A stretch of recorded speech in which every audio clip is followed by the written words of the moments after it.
Bloomberg की एक खबर आई कि रशिया, जो कि अमेरिका, आपको पता ही कितने, अमेरिका हजारों के, अगर मैं सैंक्शंस गिनूं रशिया के तो शायद 16 से 20 हजार सैंक्शंस रशिया पे लग चुके हैं जब से यूक्रेन वॉर बिल्कुल हुआ। बिल्कुल क्योंकि अगर ये खबर निकल के आई कि रशिया फिर से डॉलर में काम करना शुरू कर रहा है, इस खबर से सोने चांदी की मार्केट थोड़ी हिल गई। बिल्कुल, अमेरिका सारा खेल, अमेरिका के पास सबसे बड़ा भंडार है।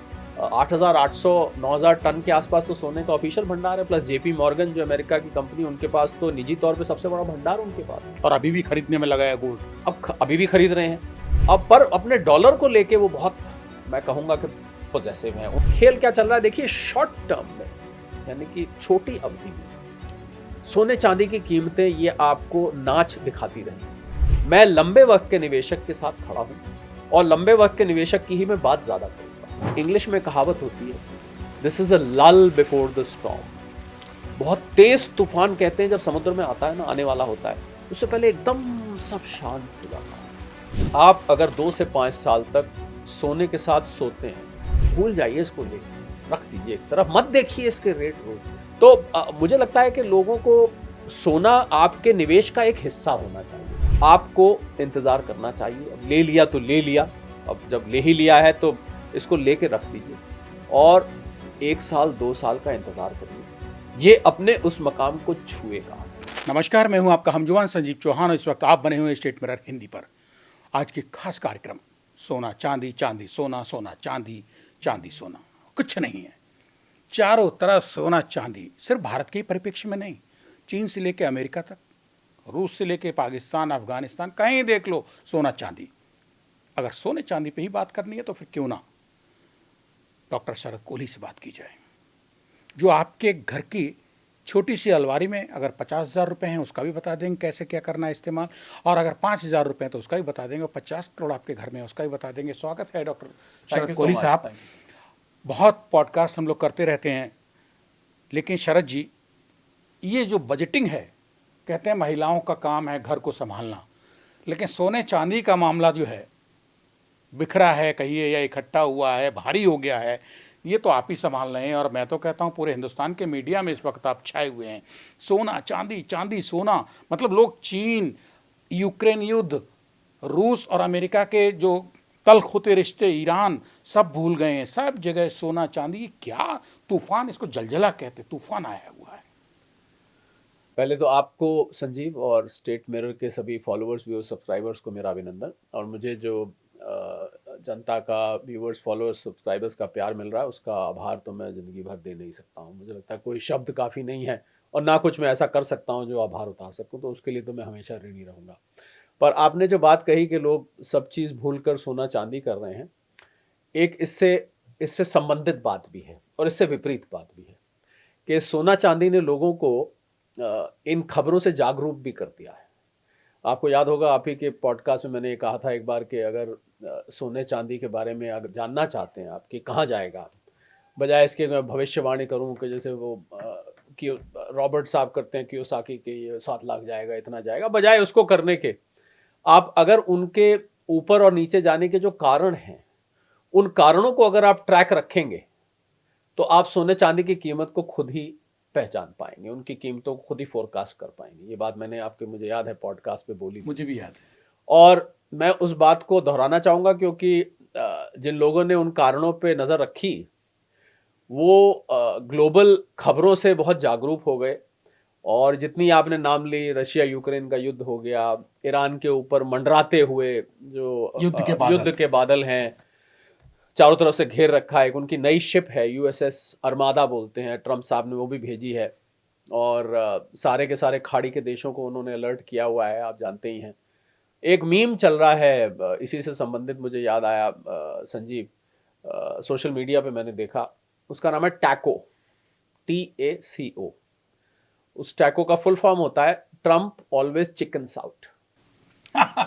तो अब किसी ने बनाया होगा, कुछ सोच के बनाया होगा, शानदार बनाया। उनको लगता है कि भाई इतने दिन से मैं मारूंगा ईरान को, अब की बार करो तो मारूंगा। हालांकि कुछ बातचीत चल रही है न्यूक्लियर पीस के बारे में, मुझे नहीं लगता उसका कुछ अंजाम होने वाला है।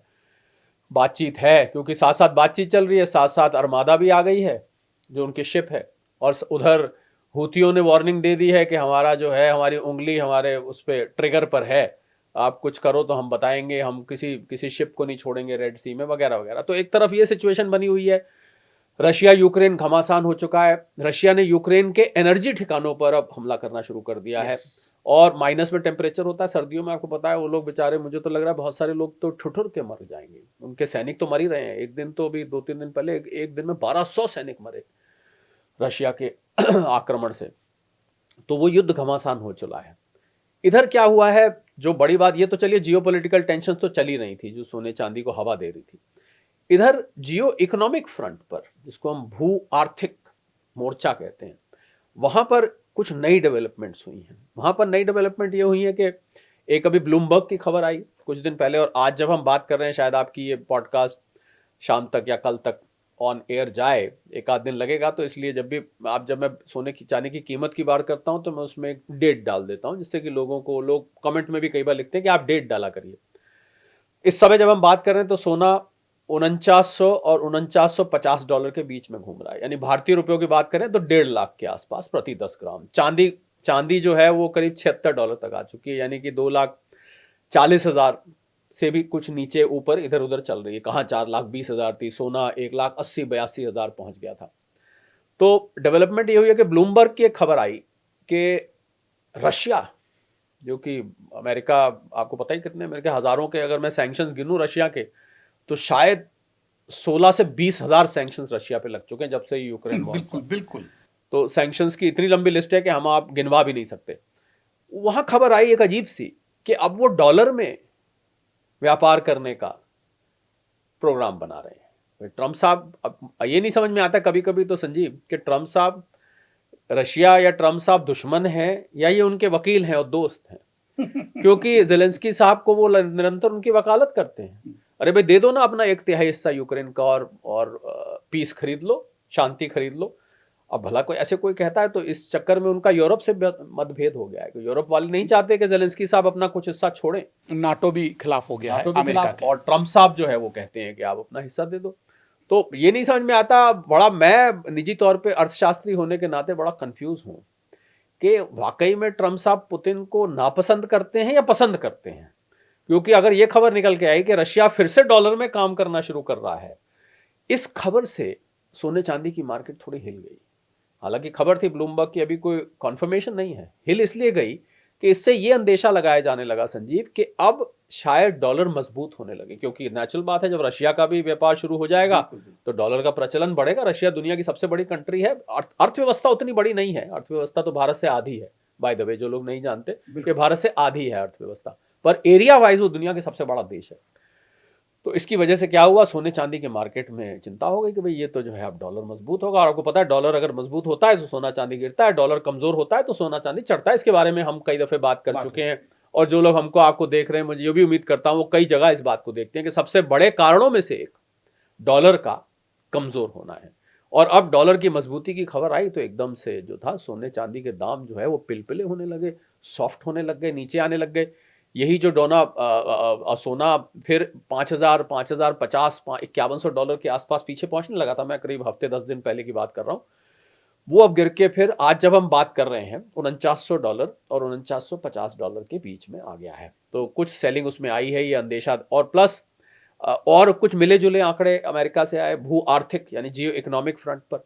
वहां पर नौकरियों की गिनती में, हालांकि मैं एक बात यहाँ कहना चाहूंगा संजीव, और ये बिल्कुल मैं निजी तौर पे कहना चाहूंगा, मुझे अब, आप इसको माने या ना माने, और शायद इस बात को आप कुछ लोग पसंद करें ना करें। शरद जी, मैं एक बात तो आपको बीच में इंटरप्ट करके कह दूं कि आपको इस वक्त भारत मान रहा है। नहीं, मैं उस बात के लिए आभारी हूं, पर जो बात मैं कहने जा रहा हूं वो मुझे ऐसा नजर आ रहा है, जो एक समय चाइना पे बात आती थी कि वहां से जो आंकड़े निकल के आते हैं वो पूरी तरह से सत्य नहीं होते। उनमें आंकड़ों में कुछ हेरफेर होती है आंकड़ों, क्योंकि वो बहुत, आपको पता है, पारदर्शी अर्थव्यवस्था तो है नहीं चाइना। वहां पर मीडिया को नहीं जाने दिया जाता, फॉरेन जर्नलिस्ट नहीं जा सकते, बहुत सारे सेंसर्ड है। हाँ, ग्लोबल डिजिटल प्लेटफॉर्म वहां काम नहीं, मेटा नहीं काम करता, गूगल नहीं काम करता, वगैरह वगैरह। मुझे ऐसा लगता है कि अमेरिका से अब कुछ आंकड़े आर्थिक जो निकल के आते हैं वो उतने विश्वसनीय नहीं है। मतलब चीन की राह पे अमेरिका ही बढ़ रहा है। हाँ, मतलब इस मामले में, क्योंकि ट्रंप साहब अपनी अपनी साख को लेके, अपनी अर्थव्यवस्था को लेके बहुत पॉजिटिव हैं। उनको लगता है कि जो मिड टर्म आने वाले हैं 2026 में, शायद उसमें उनकी उनकी पॉपुलैरिटी अब नीचे आ गई, अप्रूवल रेटिंग गिर चुकी है, आपको पता ही होगा पहले से। अब जो आंकड़े, तो अभी आंकड़े आए कि वहाँ का नौकरियां 1,30,000 निकली, जबकि नौकरियां मेरे हिसाब से मुझे जो ज़मीनी तौर पे लोग बताते हैं वो कुछ और बताते हैं। तो इसकी वजह से क्या हुआ कि भाई जो रेट कट जब किया जाता है, देखिए इसका क्या संबंध है आर्थिक, जो लोग समझना चाहें कि जब नौकरियां ज़्यादा, भाई बड़ा अजीब-ओ-गरीब बात है, अमेरिका में ही होता है ऐसा, जब नौकरियां ज़्यादा मिली एक महीने में, तो इससे क्या होगा, डिमांड बढ़ेगी। डिमांड बढ़ेगी तो थोड़ी महंगाई बढ़ेगी, महंगाई बढ़ती है तो डिमांड से बढ़ती है ना। तो अगर महंगाई बढ़ती है तो रेट कट नहीं होगा। अच्छा, तो रेट कट नहीं होगा तो फिर सोने चांदी की कीमतें जो है वो फिर कमजोर होंगी, क्योंकि डाउन जाएंगी, क्योंकि रेट कट होता है तो सोने चांदी की कीमतें जो है वो ऊपर जाती हैं, क्योंकि फिर लोग फिक्स टर्म इन्वेस्टमेंट से हटके सोने चांदी जैसे एसेट्स पर आते हैं। तो ये दो खबरों ने हाल में सोने चांदी की कीमतों को सॉफ्ट किया है। मतलब इसमें भी अमेरिका घुसा हुआ है। बिल्कुल, अमेरिका सारा खेल, अमेरिका के पास सबसे बड़ा भंडार है। 8,800 9,000 टन के आसपास तो सोने का ऑफिशियल भंडार है, प्लस जेपी मॉर्गन जो अमेरिका की कंपनी, उनके पास तो निजी तौर पे सबसे बड़ा भंडार उनके पास है। और अभी भी खरीदने में लगा है गोल्ड। अभी भी खरीद रहे हैं। अब पर अपने डॉलर को लेके वो बहुत, मैं कहूंगा कि पॉजिटिव है। उनको जैसे ही लगता है ट्रम्प साहब को कहीं डॉलर हमारा कमजोर ना हो जाए, तो कुछ ना कुछ वो ऐसा करते हैं। वो जो, पर इसमें अब एक दूसरी तरफ खबर ये आई कि जेरोम पावल जो फेड के चेयरमैन है अमेरिका में, उनका टर्म मई में पूरा हो रहा है। उनको ट्रम्प साहब पसंद नहीं करते हैं, तो ये तो जग जाहिर है। उनको उन्होंने कभी कभी तो स्टूपिड भी बोला हुआ है, बहुत पहले की मैं बात कर रहा हूँ, कुछ महीने पहले। तो अब उन्होंने जेरोम पावल साहब का टर्म एक्सपायर होने से पहले ही अपने एक निजी, केविन वॉश, उनका नाम प्रस्तावित किया कि, और केविन वॉश साहब को कुछ लोग कहते हैं कि हॉकिश हैं बहुत। हॉकिश का मतलब वो इंटरेस्ट रेट कट इतनी जल्दी नहीं करते हैं, पर ट्रम्प साहब के निर्वाचित होंगे तो ये हो नहीं सकता कि वो रेट कट करें। तो एक तरफ उम्मीद की जा रही है कि जैसे ही केविन वॉश साहब आएंगे तो रेट कट होगा, और ये गोल्ड के फेवर में जाता है। तो कुल मिला के शॉर्ट टर्म में अब देखिए मूल मुद्दा क्या निकल के आता है, जो आपने जहां से बात शुरू करी थी कि सोने चांदी का सारा ये खेल चल रहा है। उधर चाइना चांदी को दबा के बैठा है, और भी कुछ देश हैं जो चांदी को दबा के बैठ रहे हैं। तो खेल क्या चल रहा है, देखिए शॉर्ट टर्म में, यानी कि छोटी अवधि में सोने चांदी की कीमतें ये आपको नाच दिखाती रहेंगी, ऊपर नीचे ऊपर नीचे ऊपर नीचे। और पीछे तो कुछ समय तक $5,000 एक बेस बन गया था, 1,55,000 के करीब 10 ग्राम का एक बेस बन गया था सोने का, मतलब वहां आकर टिक गई थी। अब ये हाल में जब ये एक दो खबरें आई जो मैंने जिक्र किया, इसके बाद ये थोड़ा और कमजोर पड़ा है। पर मुझे अब मूल मुद्दे की बात ये, देखिए मैं संजीव आपको निजी तौर पर, मैं लंबे वक्त के निवेशकों को सलाह ज्यादा देता हूं। मैं लंबे वक्त के निवेशकों के साथ खड़ा हूं। जो लंबे वक्त का निवेशक सोने चांदी में जिसने निवेश किया और वो ट्रेडर बन गया, यानी कि निवेशक बन के आया था और शॉर्ट टर्म ट्रेडर बन गया, कभी खरीद कभी बेच, कभी खरीद कभी बेच, यही काम शुरू कर दिया, उसको मैं ज्यादा कोई सलाह मशवरा या उस पर मैं ज्यादा टिप्पणी नहीं करता हूं। मैं लंबे वक्त के निवेशक के साथ खड़ा हूं और लंबे वक्त के निवेशक की ही मैं बात ज्यादा करूंगा।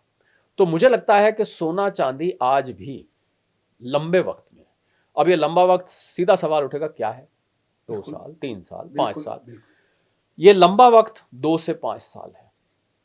आप अगर 2 से 5 साल तक सोने के साथ सोते हैं, सोने के साथ सोना है, पहला सोना सोना है, दूसरा सोना नींद वाला है, भूल जाइए इसको, लेके रख दीजिए एक तरफ, मत देखिए इसके रेट रोज रोज। मैंने लोगों को देखा है, फोन उठाया, सुबह उठे रेट देखा, शाम रात को सोते टाइम रेट देखा। ये जो बार बार का रेट देखना है, ये अंग्रेजी में शब्द होता है एंजाइटी, ये एंजाइटी पैदा करता है। क्योंकि अगर आपने खरीदा था महंगे पे और रेट कम है तो आपको चिंता हो जाएगी, और अगर आपने पुराना लिया हुआ है और आप सोच के बैठ गए थे मेरा उस जमाने का 10 लाख का खरीदा हुआ सोना आज 1 करोड़ का हो चुका है, किसी जमाने में लिया होगा, अरे अब तो ये रह गया 60 लाख का, 70 लाख का। तो 1 करोड़ दिमाग में जब रजिस्टर हो जाता है ना, तो फिर 60 लाख जो है वो घाटा लगने लगता है। ये नहीं देखते कि लिया 10 लाख का था अब 60 का है, ये नुकसान। अब जिसने ट्रेडिंग के लिए लिया उसका तो हाल पूछिए ही मत। तो मुझे लगता है कि आप अगर शॉर्ट टर्म में मूवमेंट नहीं, ये सोना चांदी हालांकि कमोडिटी मार्केट में संजीव ट्रेड किए जाते हैं, बाकायदा अगले महीने के कॉन्ट्रैक्ट होते हैं, सट्टेबाजी होती है, डेरिवेटिव्स होते हैं।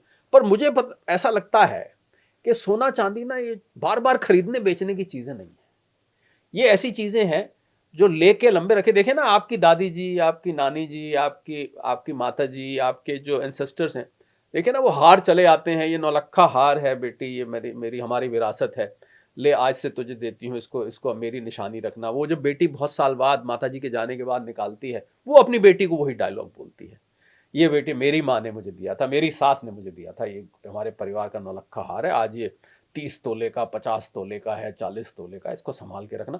तो इमोशनल वैल्यू जिस चीज के साथ जुड़ी होती थी और जिसके साथ सोशल वैल्यूज जुड़ी होती थी, उस चीज को, अगर ठीक है आज आप खरीद रहे हैं तो आप बिस्कुट कॉइन्स या ईटीएफ ले रहे हैं, पर फिर भी मुझे लगता है कि सोना चांदी बार बार खरीदने बेचने की चीज नहीं। अगर आप बार बार खरीदेंगे बेचेंगे तो फिर वही होगा जो आज हो रहा है, यानी कि जब कीमत गिरने पर आपका ब्लड प्रेशर ऊपर और नीचे जाएगा, जो अवॉइडेबल है। डॉक्टर शरद कोहली, आपने कहा सोने के साथ सोना चाहिए, मतलब गोल्ड के साथ नींद लीजिए तसल्ली से, यानी लंबे वक्त के लिए भूल जाइए जी।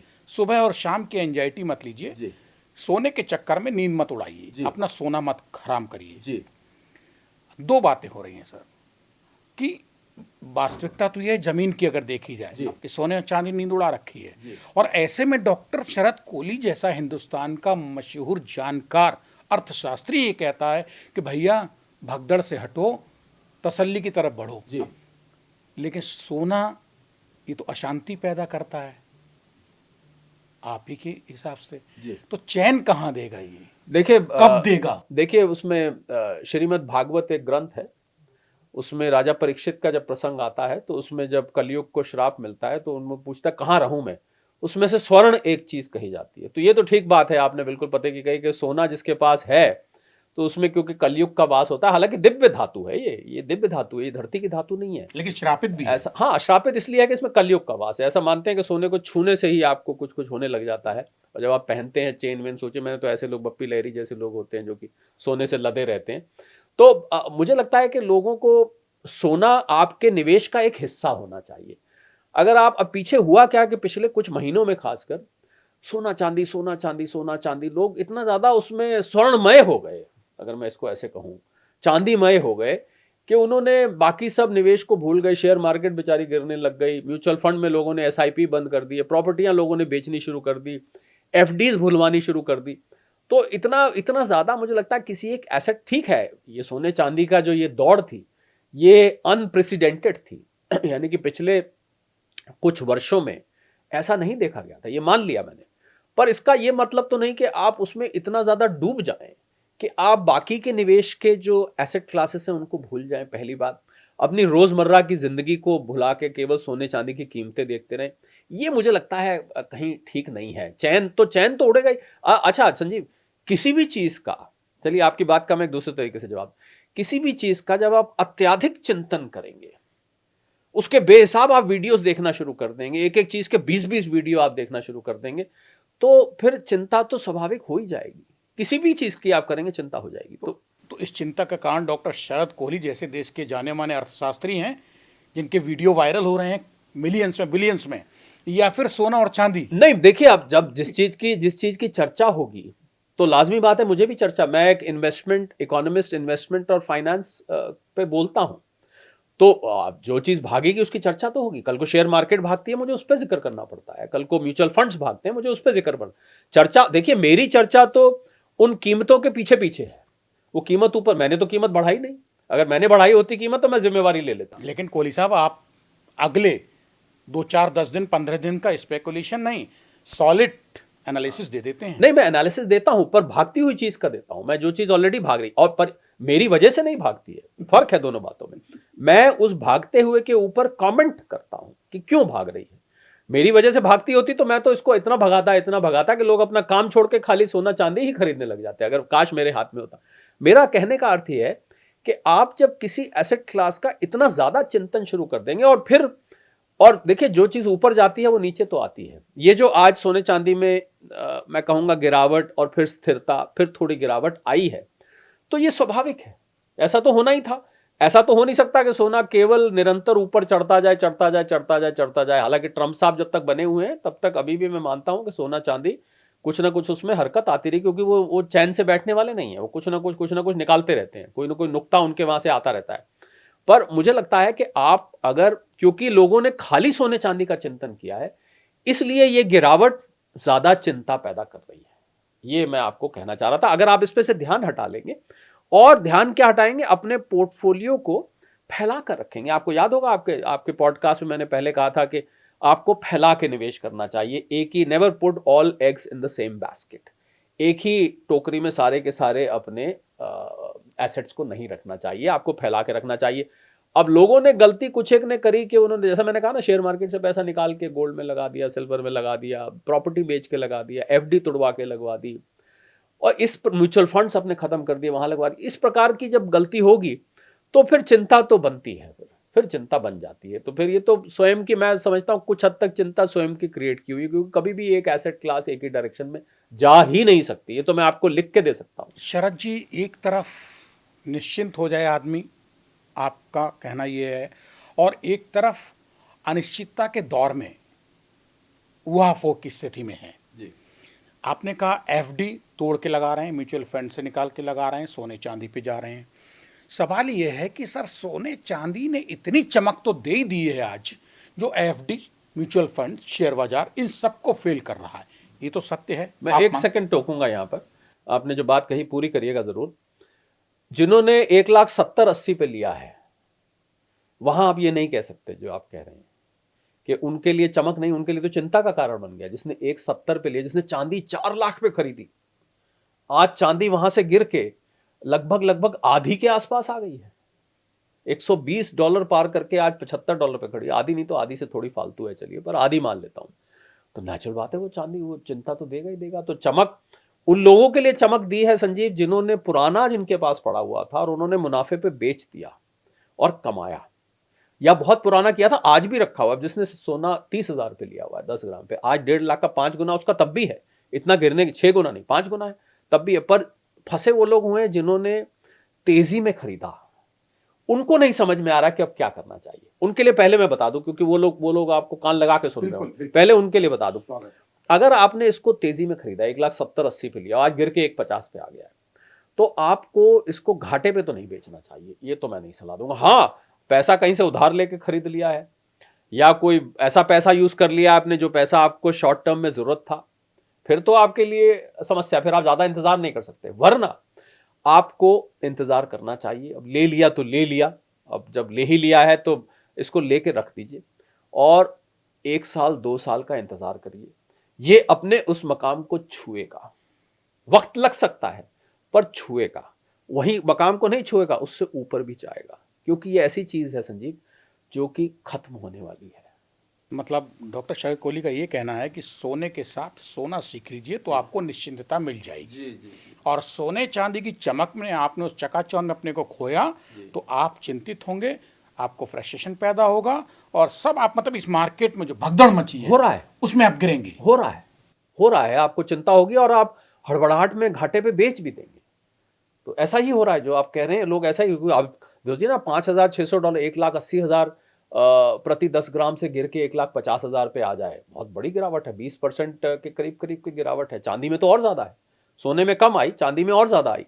तो बिल्कुल चिंता होगी। तो इसलिए जो मैंने स्ट्रैटेजी बताई है, आपने जो सोने के साथ सोना है, बिल्कुल सोना है। सोने के साथ सोने का दो मतलब है इसके, सोने के साथ सोने के इसके दो मतलब हैं।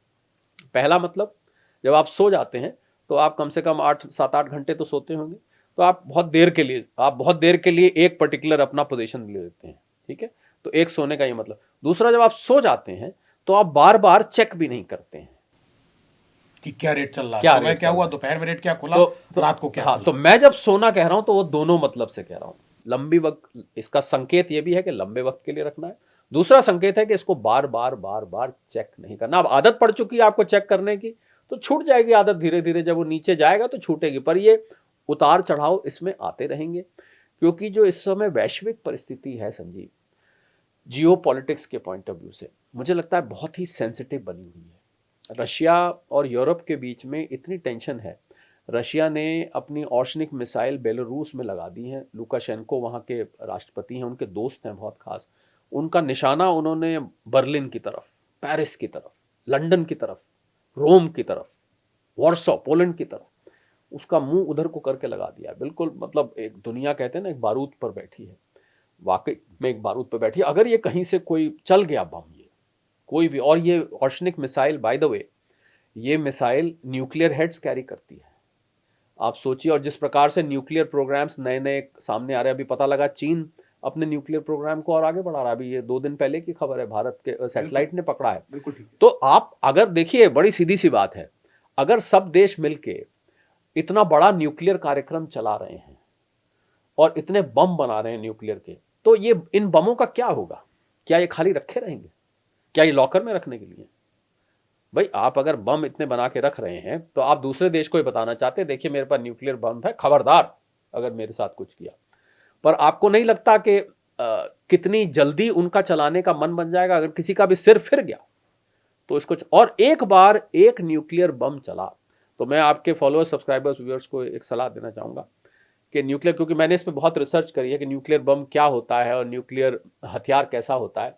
कभी इस पर रिसर्च करिएगा टाइम मिले तो, कि न्यूक्लियर हथियार क्या कर सकता है, हम इसकी कल्पना भी नहीं कर सकते। आप सोचिए कि अगर कहीं कुछ थोड़ा सा भी हो जाता है, बात क्योंकि सोने चांदी की चल रही है, हम न्यूक्लियर बम पे ज्यादा नहीं नहीं सर, बोलते, लोग जरूरी है डरेंगे। कि दुनिया में उथल पुथल जी जी। इससे कनेक्ट। तो ये जो बीच बीच में शांति का दौर दिखता है, ये सोने चांदी की कीमतों को ठंडा कर देता है। पर मुझे लगता है, एक इंग्लिश में कहावत होती है, दिस इज अ लल बिफोर द स्टॉर्म।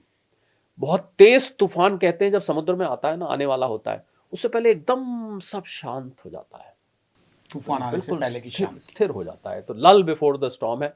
तो ये लल कुछ महीनों का हो सकता है, कुछ हफ्तों का हो सकता है, बस इससे ज्यादा मैं नहीं कहूँ। मैं ये नहीं कहूंगा कुछ सालों का हो सकता है, मैं कहूंगा कुछ हफ्तों या कुछ महीनों का हो सकता है।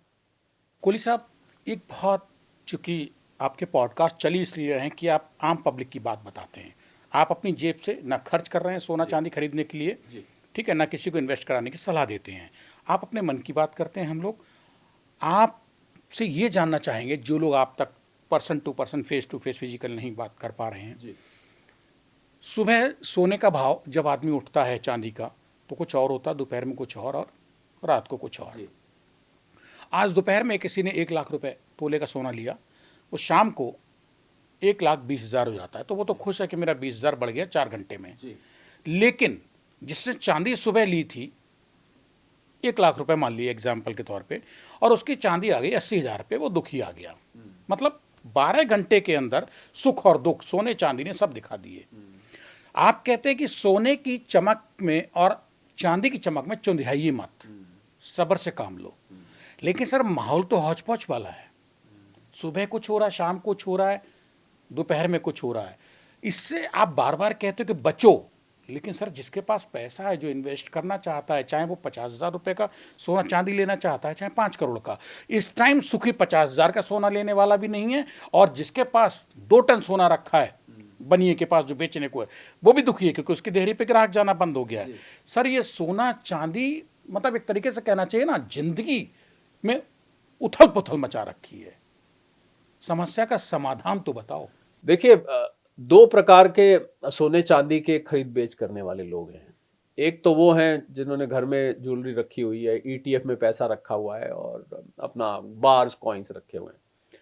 अब साथ ही साथ दूसरी भी एक मार्केट चलती है जिसको हम डेरिवेटिव मार्केट कहते हैं, सट्टेबाजी वाली मार्केट कहते हैं, स्पेकुलेशन करते हैं। अब कीमतें बढ़ती घटती तो ज़्यादा इनकी वजह से है, क्योंकि ये लोग फॉरवर्ड कॉन्ट्रैक्ट करते हैं कमोडिटी मार्केट में, अगले महीने का कॉन्ट्रैक्ट लिया और वहाँ पर कई कई क्विंटल्स में खरीद बेच होती है रोज़ के रोज़। तो वो अब क्या है कि कीमत तो एक ही है, यहाँ जाइए वहाँ जाइए, वैसे कीमत ज्वेलर के पास और होती है, पर मतलब कीमत जो तय होती है वो तो एक ही होती है। अब जो लोग रख के बैठे हैं उनकी धड़कन ऊपर नहीं। यही एग्जैक्टली जो आपने बात कही, यही तो बात मैं एम्फेसाइज करने की कोशिश कर रहा हूं कि आप अगर इन सटोरियों के हाथ में पड़ जाएंगे तो फिर आपके दिल की धड़कन, आप तो सट्टेबाजी कर भी नहीं रहे हैं। वही तो मैं कह रहा हूं, आपने मान लीजिए 1,70,000 का 10 ग्राम सोना लिया पीछे, आज वो 1,50,000 पे इस समय जब हम बात कर रहे हैं, हो सकता है कि आपकी ऑन एयर जाए, ऊपर नीचे हो जाए, तो ये मैं पहले डिस्क्लेमर दे रहा हूं। बिल्कुल। तो आपको ये महसूस होगा कि मैंने घाटे का सौदा किया। और मैंने वो वीडियो देखा था यूट्यूब पे, या मैंने सोशल मीडिया पे वो वीडियो देखा था, उसमें तो कहा था कि भाई सोना, रॉबर्ट कियोसाकी साहब कहते हैं 7 लाख हो जाएगा, जेपी मॉर्गन कहते हैं 7 लाख हो, जेपी मॉर्गन कहते हैं 7 लाख हो जाएगा। तो ये क्या हुआ?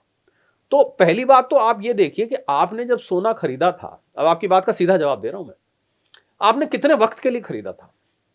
ये मेरा आपसे सवाल होगा, ये उस व्यक्ति से सवाल होगा जिस व्यक्ति को आज सोना चांदी खरीदने के बाद दुख हो रहा है, दो कारणों से दुख हो रहा है, या तो आपका मुनाफा कम हो गया है या आपको घाटा हो गया है। दोनों चीजें दुखी करती हैं बाय द वे। मुनाफा कम होना भी दुखी करता है। मैंने बताया ना, जिस व्यक्ति ने 50,000 रुपए का तोला सोना लिया 10 ग्राम, उसका जब 1,80,000 पहुंच गया, उसने कैलकुलेट किया कि मेरे को 1,30,000 का प्रॉफिट हो गया। आज जब 1,50,000 आया, उसको लगा कि मेरा प्रॉफिट 1,00,000 रह गया, उसको भी वो घाटा मानता है। आप समझ रहे हैं मैं क्या कह और रहा हूं? यही सबसे बड़ी दुख का कारण है। हाँ, क्योंकि आप घाटे में कहां हैं भाई, आपने तो 50 पे लिया था ना। उसको हम नोशनल लॉस कहते हैं। और जिस व्यक्ति को सचमुच में घाटा है उसकी, तो ये दोनों प्रकार के जो व्यक्ति हैं जिनको घाटा महसूस हो रहा है, मुझे लगता है उनको घाटा नहीं होना चाहिए। क्योंकि आप जब लिया था आपने, मैं वापस सवाल पे आता हूं, ये बहुत जरूरी सवाल, मैं सब जितने हम लोगों को सुन रहे हैं और देख रहे हैं आपको, हमको उन सबसे मैं सवाल पूछना चाहूंगा कि जब आपने सोना चांदी खरीदा था, तो आप कमेंट में लिखिएगा आपने कितने टाइम के लिए लिया था। अगर आप मुझे ये कहते हैं कि मैंने 2 साल के लिए लिया था, तो मैं कहूंगा आपकी चिंता व्यर्थ है। अगर आप कहते हैं मैंने 3 साल के लिए लिया था, तो मैं कहूंगा आपकी चिंता और व्यर्थ है। अगर आप कहते हैं मैंने 5 साल के लिए लिया, तो मैं कहता हूं आपको तो चिंता करनी ही नहीं चाहिए। अगर आप कहते हैं कि मैंने 2 महीने के लिए लिया था, तो मैं आपके साथ नहीं हूं। क्यों? क्योंकि फिर आप ट्रेडर हैं। फिर आप भी उन सटोरियों की तरह हो गए जो सटोरिया कमोडिटी एक्सचेंज में खरीद और बेच दिन में करते हैं, शाम को बेच देते हैं, अगले दिन बेच देते हैं, 15 दिन बाद, महीने बाद बेच देते हैं। तो इसलिए आपको ये टटोलना है अपने अंदर। मैं, और ये बड़ी राहत की गोली होती है ना, आपको मैं राहत की गोली दे रहा हूं, पेन किलर, कि इस पेन को किल करने का यही तरीका है कि आप ये सोच लीजिए कि आपने कितने वक्त के लिए सोना लिया। अगर आपने वाकई में 2, 3, 5 साल के लिए लिया था, तो इस उतार चढ़ाव को मत देखिए। मैंने आपको पहले भी कहा था, मैं दोहराता हूं, for a long term investor, सुनिएगा ध्यान से, for a long term investor any time is a good time to invest. लंबी अवधि के निवेशक के लिए कोई भी समय सही समय है इन्वेस्ट करने का। क्योंकि अमूमन लोग सवाल पूछते हैं ना, भाई कब इन्वेस्ट किया जाए, ये कब करेक्शन होगी, कब नीचे आएगा। बॉटम पता लगानी बहुत मुश्किल है कि कब नीचे इसकी बॉटम होगी, इससे नीचे नहीं जाएगा। पर लंबे वक्त के निवेशक के लिए कोई भी वक्त अच्छा वक्त है। और आपको बताऊं, ये एसआईपी इतनी क्यों चली? क्योंकि एसआईपी में आप हर महीने लगाते थे, अलग अलग लेवल्स पे लगाते थे। मार्केट जब नीचे जाती थी, थोड़ी नीचे जाती थी, बहुत नीचे जाती थी, थोड़ी ऊपर जाती थी, बहुत ऊपर जाती थी, आप अलग अलग लेवल्स पे लगाते हो और आप लंबे वक्त के लिए लगाते थे, 5 साल 10 साल। इसीलिए एसआईपी इतनी चल पड़ी कि लंबे वक्त के लिए लगा रहे हैं, अलग अलग कीमतों पे हम इन्वेस्ट करेंगे, हमारी ऑन एन एवरेज बहुत अच्छी निकल आएगी। सोने में आपने ऐसा क्यों नहीं सोचा कि आप तो लंबे वक्त के लिए आए हैं? इसीलिए जो मैंने, जहां से हमने आज की बातचीत अभी स्टार्ट करी थी, सोने के साथ सोना है। सोने को रात को उठ उठ के मत देखिए क्या कीमत है, वरना आपको चिंता देगा। डॉक्टर शरद कोहली साहब, आपकी बातचीत से इतनी एक चीज़ निकल के आ रही है कि सोने और चांदी के खेल के खिलाड़ी, जिनको सट्टेबाज कहते हैं, अगर आप उन सट्टेबाजों की तर्ज पे कहीं उनकी चाल से चाल मिला के चलना शुरू किया, तो ये सोना आपको कष्टकारी देगा। आप सोने की दुनिया में, चांदी की दुनिया में सट्टेबाज मत बनिए, सोने और चांदी के मालिक बनिए, निवेशक बनिए, इन्वेस्ट करने वाले बनिए, लंबे वक्त के लिए लेके रखने वाले बनिए। बहुत ही अद्भुत धातु हैं दोनों की दोनों, और ये रखने वाली चीज है। हाँ, अगर आपका 50,000 लिया हुआ सोना कल को जब 5 लाख हो जाएगा, उस टाइम बेच दीजिएगा, बड़ा मोटा मुनाफा लेके निकलिएगा। क्यों छोटे मोटे मुनाफे को और घाटे को देखते हैं? डॉक्टर साहब, ये तो आपने घर में 50,000, 4 लाख, 5 लाख वालों की बात बताई कि आप सोने के मालिक बनिए, सट्टेबाज मत बनिए। लेकिन डॉक्टर साहब, ऐसे में एक सवाल ये पैदा होता है, जो बिजनेसमैन है, ज्वेलर, ये सब कहाँ जाएं इस बाजार के दौर में? क्योंकि रेट महंगा हुआ, एक कम हुआ, 50,000 वाले पे तो उतनी झपट पड़ी, लेकिन जिनके पास एक एक कुंटल, 2-2, 4-4 कुंटल गोल्ड, 20-20 कुंटल चांदी पड़ी है और ग्राहक नहीं है, वो कैसे निपटे? वो तो बाजार में बैठे। देखिए, गोल्ड ज्वेलर्स हैं, उनके लिए मैंने एक मैनुअल पीछे बनाया था कि उनको क्या करना चाहिए जिन लोगों की। क्योंकि कुछ एक ज्वेलर्स ने ये शिकायत करी, मैं किसी टेलीविजन प्लेटफॉर्म पे था, मेरे साथ कोई ज्वेलर थी, उन्होंने कहा कि जी 70% सेल हमारी गिर गई है, आपने जैसे आप बता रहे हैं, क्योंकि जब बहुत ऊंचा चला गया। तो पहली बात तो अब ये करेक्ट थोड़ा नीचे आ गया है, तो अब 1.5 लाख पे आ गया है, और प्राइस कुछ स्थिर होती नजर आ रही है। मैं ये नहीं कहता स्थिर हो गई है, पर ऐसा लग रहा है कि स्थिर हो रही है। तो जहाँ तक ज्वेलर्स की बात है, मुझे लगता है ज्वेलर्स को अपने काम में कोई, देखिए हर काम में आप मानेंगे संजीव, आप तो इतने तजुर्बेकार हैं, आपने दुनिया देखी है, इतने लोगों से बातचीत की है, मीडिया से जुड़े रहे हैं, कि हर काम में मंदी और तेजी का दौर आता है। कोई ऐसा काम मुझे बता दीजिए जहां पर मंदी और तेजी ना आई हो। हर काम में मंदी और तेजी, कभी ना कभी किसी काम में बहुत तेजी आ जाती है, कभी मंदी। तो अगर मंदी का दौर आज सोने के बिजनेस में आया है इस तेज कीमत की वजह से, तो वो टल भी, जैसे ही ये कीमत स्टेबलाइज होगी ना। अच्छा, आपको मैं इंटरेस्टिंग बात बताता हूँ। देखिए, मैं सोनार की दुकान पे सोना खरीदने गया। अब सोना चढ़े जा रहा है, लगातार चढ़े जा रहा है, चढ़े जा रहा है। तो मैं क्या, उसमें हाथ डालने में डर रहा हूँ कि मैं जाऊंगा, आज 1.5 लाख था, कल 1,60,000, जब मैं लेने जाऊंगा 1,60,000, मेकिंग चार्जेस जुड़ जाएंगे, जीएसटी जुड़ जाएगा, 1,65,000। जब ये मैं आपके ज्वेलर्स जो भाई बंधु हैं उनके लिए जरूरी बात बता रहा हूँ। जैसे ही ये कीमत स्थिर होगी, ध्यान से सुनिएगा इस बात को, ये लोगों के मन में रजिस्टर करना शुरू कर जाएगा। यानी कुछ दिन तक अगर ये मान लीजिए 1.5 लाख के आसपास टिक गया, तो लोग, क्या होता है देखिए, इस मन में ना संजीव, मजेदार बात बताओ तो, सारी बुरी आदतें हैं। मन को आप खुला छोड़ दीजिए तो उल्टा सीधा ख्याल, चंचल उल्टे सीधे ख्याल आने शुरू हो जाएंगे, कुछ भी करना शुरू। पर एक अच्छी आदत है इसमें, जहां लगाइए वहीं का हो जाता है। कभी आप नोट करिएगा। यस, बिल्कुल सही करें। तो जब 1.5 लाख कीमत में लग जाएगा ना, तो फिर लोग इसको मेंटली स्वीकार कर लेंगे कि अब 10 ग्राम सोना 1.5 लाख का है। मैं उदाहरण ले रहा हूं, मैं ये नहीं कह रहा कि 1.5 लाख पर टिक जाएगा, ये बिल्कुल नहीं कह रहा हूं मैं, क्योंकि मुझे नहीं पता ये टिकेगा कि नहीं टिकेगा।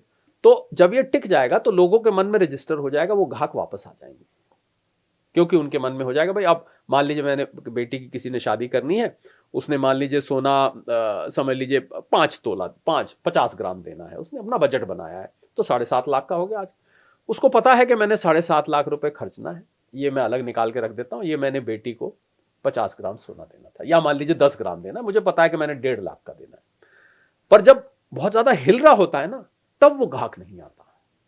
ये हमारे ज्वेलर भाई बंधु नोट कर लें कि अगर कीमत स्थिर हो गई, भले ही ऊंचे पे स्थिर हुई, तो आपके ग्राहक लौट आएंगे, क्योंकि सोने से भारतीय परिवार दूर नहीं रह सकते। शादी ब्याह में सोना चाहिए, जरूरत पड़ता है। जो हर किसी भारत की social cultural value, spiritual, religious values भी हैं बल्कि सोने के साथ जुड़ी हुई, वहां पर सोना अमूमन लोग जो है, चाहे थोड़ा सा देते, कुछ ना कुछ जरूर करते हैं। और इसी वजह से आज भारत में भारतीय परिवारों के पास 30,000 टन सोना है। 30 करोड़ लें तो 100 ग्राम प्रति प्रति प्रति व्यक्ति, प्रति परिवार जो है सोना निकल के आता है। तो मुझे लग रहा है हमारे ज्वेलर भाई बहन फिर से सुन लें, अगर ये कीमत स्थिर हुई तो मैं आपको गारंटी करता हूं कि आपके ग्राहक वापस आ जाएंगे। ये जो उछलती चलती कीमतें होती है ना, इसमें ग्राहक पीछे हट जाता है। डॉक्टर शरद कोहली, एमसीएक्स पे जब आदमी जाता है तो उसके रेट्स जो देखता है, मान लिया फॉर एग्जांपल वहाँ शो करता है आपको 1,50,000 रुपये तोला जी, लेकिन वो ग्राहक वहाँ से हटके अपने ज्वेलर को जब लोकल को फ़ोन करता है तो वो बताता है कि 1,55,000 रुपये जी। ये जो 5,000 का डिफरेंस ऑनलाइन और सुनार के पास, ये 5,000 का क्या डिफरेंस होता है? बहुत अच्छा सवाल पूछा आपने। देखिए, एक कूचा महाजनी जाएं आप, या किसी भी बॉम्बे का जवेरी बाजार जाएं, आप कहीं भी जाएंगे तो वहां ज्वेलर्स एक टर्म इस्तेमाल करते हैं जो शायद लोगों ने सुनी, उसको बोलते हैं तैयारी। तैयारी का मतलब होता है कि देखिए, सोना जब एमसीएक्स पे, जो पहली बात तो जो ट्रेड होता है वो क्या रेट होता है मैं बता दूं। जो यूएस में कॉमेक्स पर ट्रेड होता है, उस डॉलर को कन्वर्ट किया जाता है रुपए में, और आउंस को, ट्रॉय आउंस को कन्वर्ट किया जाता है 10 ग्राम में, तो वो उस कन्वर्ट करके वो प्राइस होती है। अब जो सोना ज्वेलर्स इस्तेमाल करते हैं, ये ज्यादातर 99% इंपोर्ट किया हुआ होता है। अब ये जो सोना इंपोर्ट, पहली बात तो इंपोर्ट में आपकी कस्टम ड्यूटी लगी, जीएसटी 3% लगता है, जीएसटी लग जाता है। अब ज्वेलरी बेचेंगे आप, मेकिंग चार्जेस लग जाते हैं।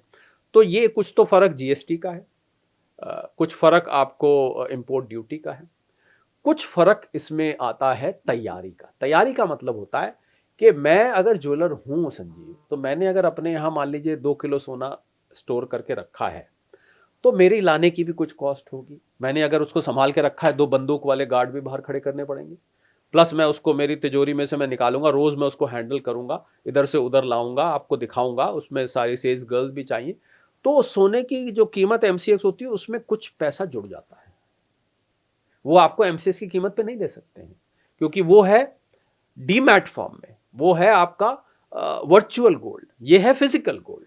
फिजिकल, इसका सबूत मालूम है, मैं आपको बताऊं कि आपने कभी नोट करिएगा दिल्ली में और चेन्नई में कीमत की प्राइस में फर्क होता है। बहुत होता है। क्यों होता है ये आपको इसमें यही जवाब मिल जाए, क्योंकि यहां से वहां तक ट्रांसपोर्टेशन की कॉस्ट बहुत आ जाती है। चेन्नई आप फ्लाइट से भी जाएं तो 3 घंटे लग जाएंगे आपको, तो सोचिए अगर वो सड़क के माध्यम से या फ्लाइट के माध्यम से या ट्रेन के माध्यम से भेजा जा रहा है तो उसकी ट्रांसपोर्टेशन कॉस्ट और Delhi to Chennai transportation charges उसमें ऐड हो गए तो वहां प्लस पर टैक्सेस, प्लस टैक्सेस, तो वो कीमत बढ़ जाती है। तो इसलिए आपको एमसीएक्स और फिजिकल गोल्ड की कीमतों में फर्क देख के हैरान नहीं होना चाहिए। हाँ, कोई अगर नाजायज ले रहा है तो इसका तरीका क्या है कि आपको मैं सबको बता देता हूं तरीका। जब भी आप किसी सुनार के यहाँ, किसी ज्वेलर के यहाँ जाएं तो उसमें एक काम आपको करना चाहिए, क्योंकि कुछ देखिए क्या होता है कि एक मछली कई बार सारे तालाब को गंदा कर देती है, तो आप मानते हैं। कुछ ज्वेलर्स हैं जो छोटे मध्यम साइज के हैं, वो लोग कोशिश, देखिए हर बिजनेसमैन का ये ऑब्जेक्टिव रहता है कि भाई ज़्यादा से ज़्यादा निकाल लो, दूसरे की जेब में पैसा जो है निकालो। तो इसमें क्या करना चाहिए कि आप जब अगर सोने की बड़ी खरीद करने जा रहे हैं तो आप 2-3 ज्वेलर्स से रेट पूछ के जाइए उसी दिन। अच्छा, ये आपको उसी सेम डे करना पड़ेगा, क्योंकि अगर आपने दिन चेंज किया, आज मैंने कहीं पता किया, कल मैं उससे लेने गया जहां से मुझे असल में लेना है, तो वो रेट फर्क हो जाएगा। तो आपको थोड़ा सा लेग वर्क इसमें करना पड़ेगा कि आप 2-3 जगह से इसके रेट्स पता करके जहां से फिर लेना है वहां आप जाइए। 100-150 रुपए का फर्क है तो कोई इतना लंबी चौड़ी बात नहीं है, क्योंकि कई बार कुछ लोग अपने यहाँ का ज्वेलर टू ज्वेलर भी 19-20 का आपको फर्क, हालांकि एक रेट इसका सुबह खोला जाता है, वही रेट्स मान्य होता है, पर 150 का फर्क है, इतना नहीं, पर ज्यादा फर्क है तो आप उस बात को पकड़ सकते हैं। तो आपको क्या करना है कि जब आप बड़ी खरीद सोने की करने जा रहे हैं तो 2-3 जगह उसी दिन, दूसरे दिन नहीं, उसी दिन 2-3 जगह, आपका रूट लंबा हो जाएगा, आपको 2-3 जगह जाना पड़ेगा। हो सकता है एक ज्वेलर के यहाँ आप जाएं तो आपको कुछ बहानेबाजी भी करनी पड़े कि भाई खाली रेट पूछने आए हैं, पर आपको ये पता करना पड़ेगा। ये काम आपको, अगर आप चाहते हैं कि आप ठगे ना जाएं।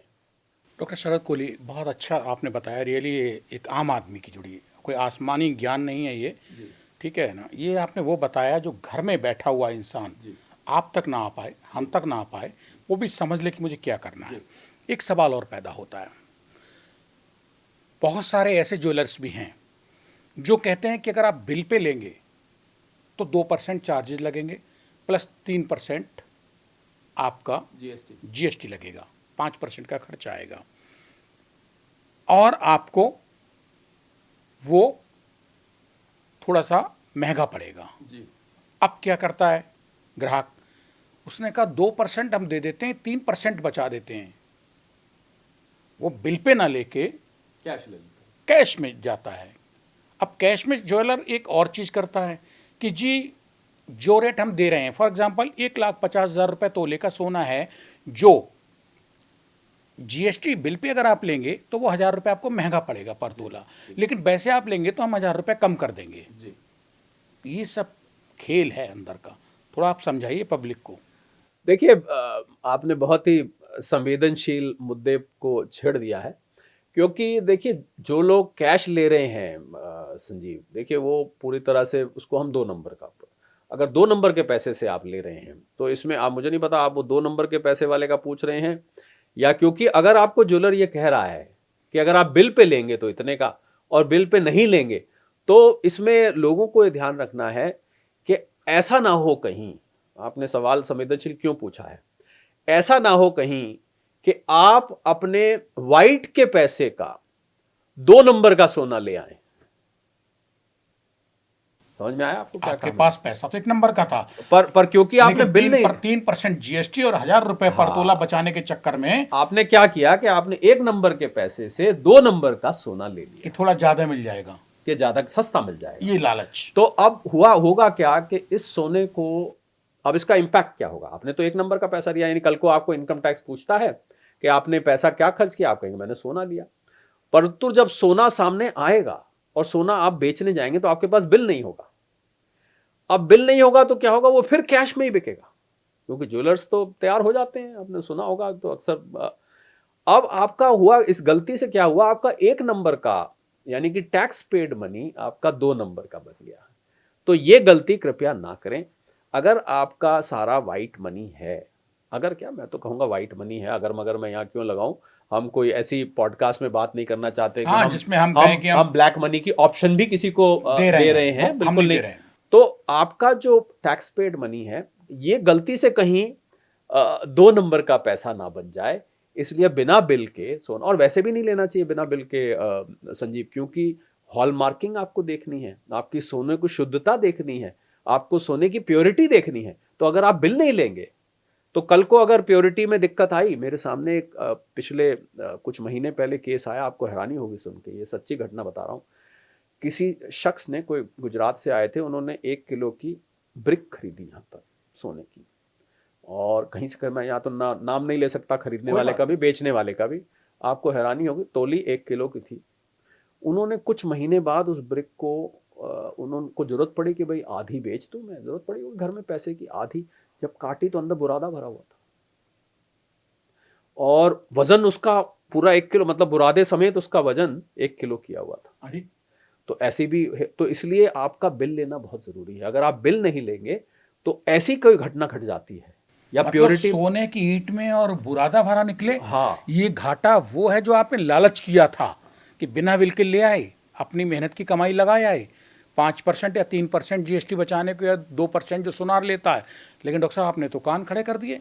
इसीलिए मैंने कहा, आपने, तभी तो मैंने कहा, आपने जो सवाल पूछा है बहुत तो आप दो गलती कर रहे हैं। एक तो आप अपने व्हाइट के अच्छे भले पैसे को आप ब्लैक कर रहे हैं बिना बिल के लेके, क्योंकि कल को जब आप बेचेंगे तो जिसको आप बेचेंगे वो आपके बैंक में नहीं डालेगा, वो भी आपको कैश देने के लिए एनकरेज करेगा।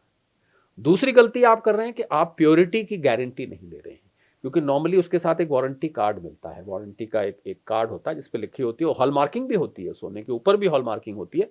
तो इसलिए मेरी ये सलाह है कि बिना बिल के आपको, भले ही 3% जीएसटी आपको महंगा कर देगा, यानी कि 1,50,000 रुपये अगर प्रति 10 ग्राम रेट है, तो संजीव वो आपको 1,54,500 का पड़ेगा जीएसटी पे करके। मैं ये बात कर रहा हूँ 24 कैरेट की ब्रिक की, या 24 कैरेट का कॉइन आप लेते हैं, कुछ हो सकता है थोड़ा बहुत मेकिंग चार्जेस भी हो सकता है। 1,50,000 का सोना आपको 1,57,58,000 पड़ जाए, लेकिन वो पक्का और सॉलिड काम है। पर अब यहीं पर लोगों का पेन शुरू होता है। आपका सवाल भी यहीं से निकल के आया कि भाई 1,50,000 सोना मैंने एमसीएक्स पे देखा, मैं घर लेके आया तो 1,57,000 रुपए मुझे देने पड़े उसके। 7,000 कहाँ से? तो वो ये सोचता है कि कल को जब 1,54,000 हुई प्राइस तो मैं तो खुश भी नहीं हो पाऊंगा कि भाई मैंने तो 1,57 पे लिया, तो मुझे तो इंतजार करना पड़ेगा इसका 1,58,60 पे खुश होने का।